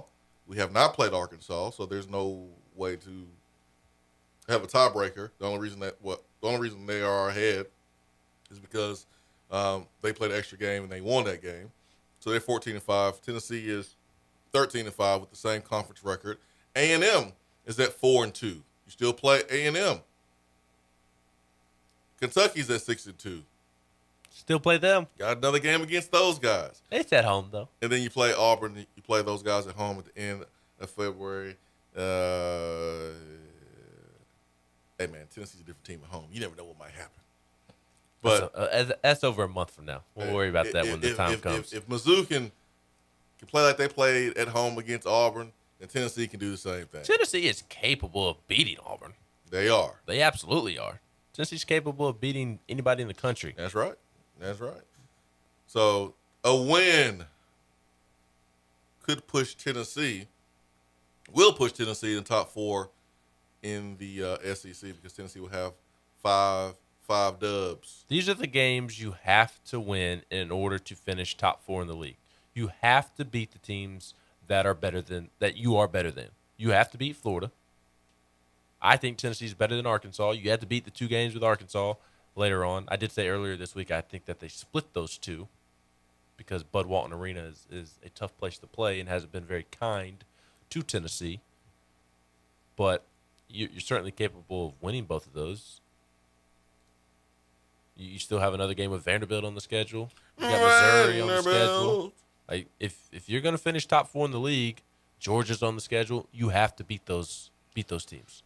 Yeah, tonight's slate, man. LSU is hosting Texas A&M. A&M is in front of Tennessee in SEC standings. So we need Will Wade to do us a favor. Yeah, so if LSU takes care of A&M, that will push A&M to 3 conference losses, and Tennessee will have 3, but would have 5 wins with a win tonight. So Tennessee can move up, man. Move on up to the east side in the SEC standings with a win today. Should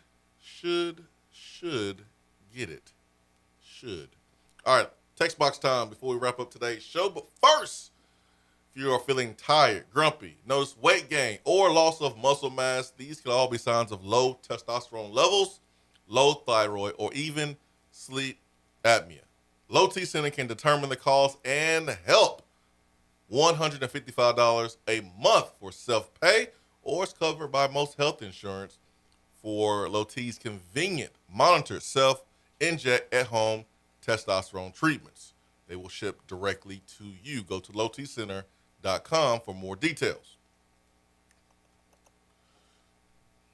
who finishes second in the East next year from Mr. Tenneke. And football, come on, man, I don't know right now.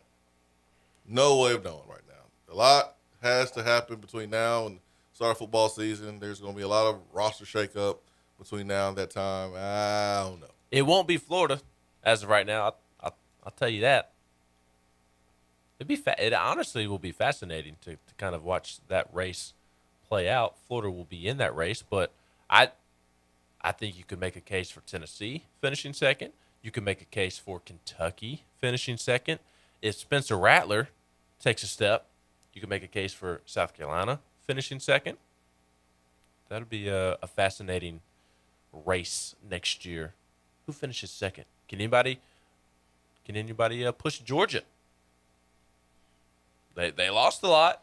They'll be a target. It's not like they have Peyton Manning coming back.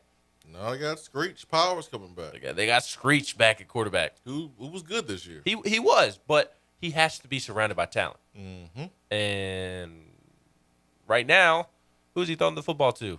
Outside of tight end. I mean, you got Brock Bowers. You might as well be a receiver. That's all you need, really. That's true. And Brock Bowers and Eric Gilbert, you get to go. Eric Gilbert. And then Darnell Washington has like a luxury. Unless Darnell Washington goes to UNLV. Correct. Who plays with old Harrison, baby. Who knows, man? UNLV. The running Rebs. Speaking of Sammy Sosa, have you seen what he looks like now? I have not seen him. The last time I saw him, he looked pink. He looked like the Pink Panther.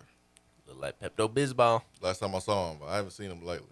I imagine that's what he's referencing. The last time I saw him was this interview, I think, with Jeremy Shab, I think. He got mad. And Jeremy just straight asked, "Hey, man, you do steroids?"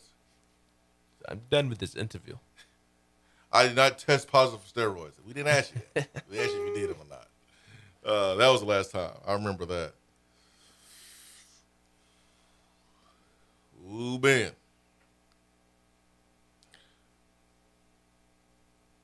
Against cheating, but my question is, if the NIL wasn't around, knowing what we know about the SEC, would you condone Tennessee playing the game by the rules? The best in the SEC play by, or i.e. playing players illegally if Tennessee was being careful like those programs. So basically, someone's asking you, you say you don't like cheating with Major League Baseball, the guy's cheating the game. Does the same rules apply when you're looking at your team in college football? I mean, I don't like it, which is what I said earlier. But you have to do it. And I don't condone it, which is also what I said. But, I mean, if you don't, you're literally not going to win. Yeah. It stinks. I hate that it is the way that it is. But if you previously did not cheat, then you did not stand a chance of being competitive. Yeah, like cheating in college football, I think that would be comparable here. Would be allowing your players to take PEDs or the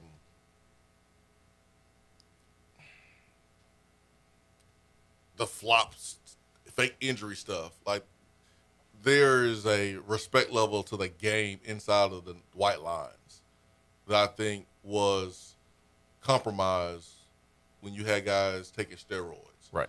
Because, like, I remember when I was in my NFLPA meeting, they don't have a lot of tolerance with guys when it comes to PEDs because you're cheating the game, and like it's a health concern for others too. You can't be out there hitting dudes and you rocked up, and I mean it's a safety concern too. But if you have like a drug problem, like look how patient and accommodating the NFL has been with Josh Gordon. I mean, he has a problem with substance abuse.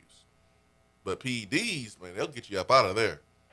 Yeah, and if Patrick Mahomes was busted for roids in the same way that Barry Bonds and Roger Clemens were, then I would say Patrick Mahomes shouldn't be in the hall either. And again, the only reason I'm kind of indifferent when it comes to Major League Baseball is just because how Major League Baseball knew what was going on and chose to ignore it because they knew it was benefiting the game. They were being very hypocritical. And somebody asked about A-Rod going in. No, I don't think A-Rod should go in either. And I definitely don't see him going in now. I definitely don't see it now. I mean, how can, if you're A-Rod, how do you feel positive about going into the Hall after seeing what happened with Roger Clemens and Barry Bonds? Yeah, it ain't happening. And good, he deserves it. It ain't happening. Somebody on the text box asked about, do we see Keaton going to UNLV? I can see it happening. It's not like he's in the portal right now. It's not like I've heard anything. But why would he transfer right now? He's the starting outside receiver opposite of Cedric Tillman. Boy, stop. Who? Give me a name. I'm waiting on you. I've been asking you this since December. We had Isaiah Nayor for a minute, but now that he's no longer here, who's going to be starting opposite of Cedric Tillman? Bruh. As of right now, bruh. If Tennessee played the game tomorrow, who would be the starting receiver opposite of Ced? Brew McCoy. But a serious question, real quick. Even if they bring in Brew McCoy, Romel's going to be his number 2. So, like, would you rather go to UNLV or would you rather be number 2 in the SEC?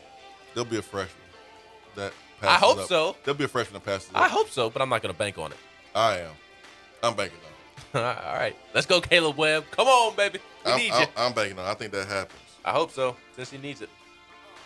I think that happens. That is our time for today. Swain Event fueled by Dead End Barbecue. Live from the Low T Center studio. Thanks for your time. Podcast will be up. A couple of hours already up right now, but the rest of them will be up as soon as we finish up today. Peace and love. We are out. Swain Event fueled by Dead End Barbecue.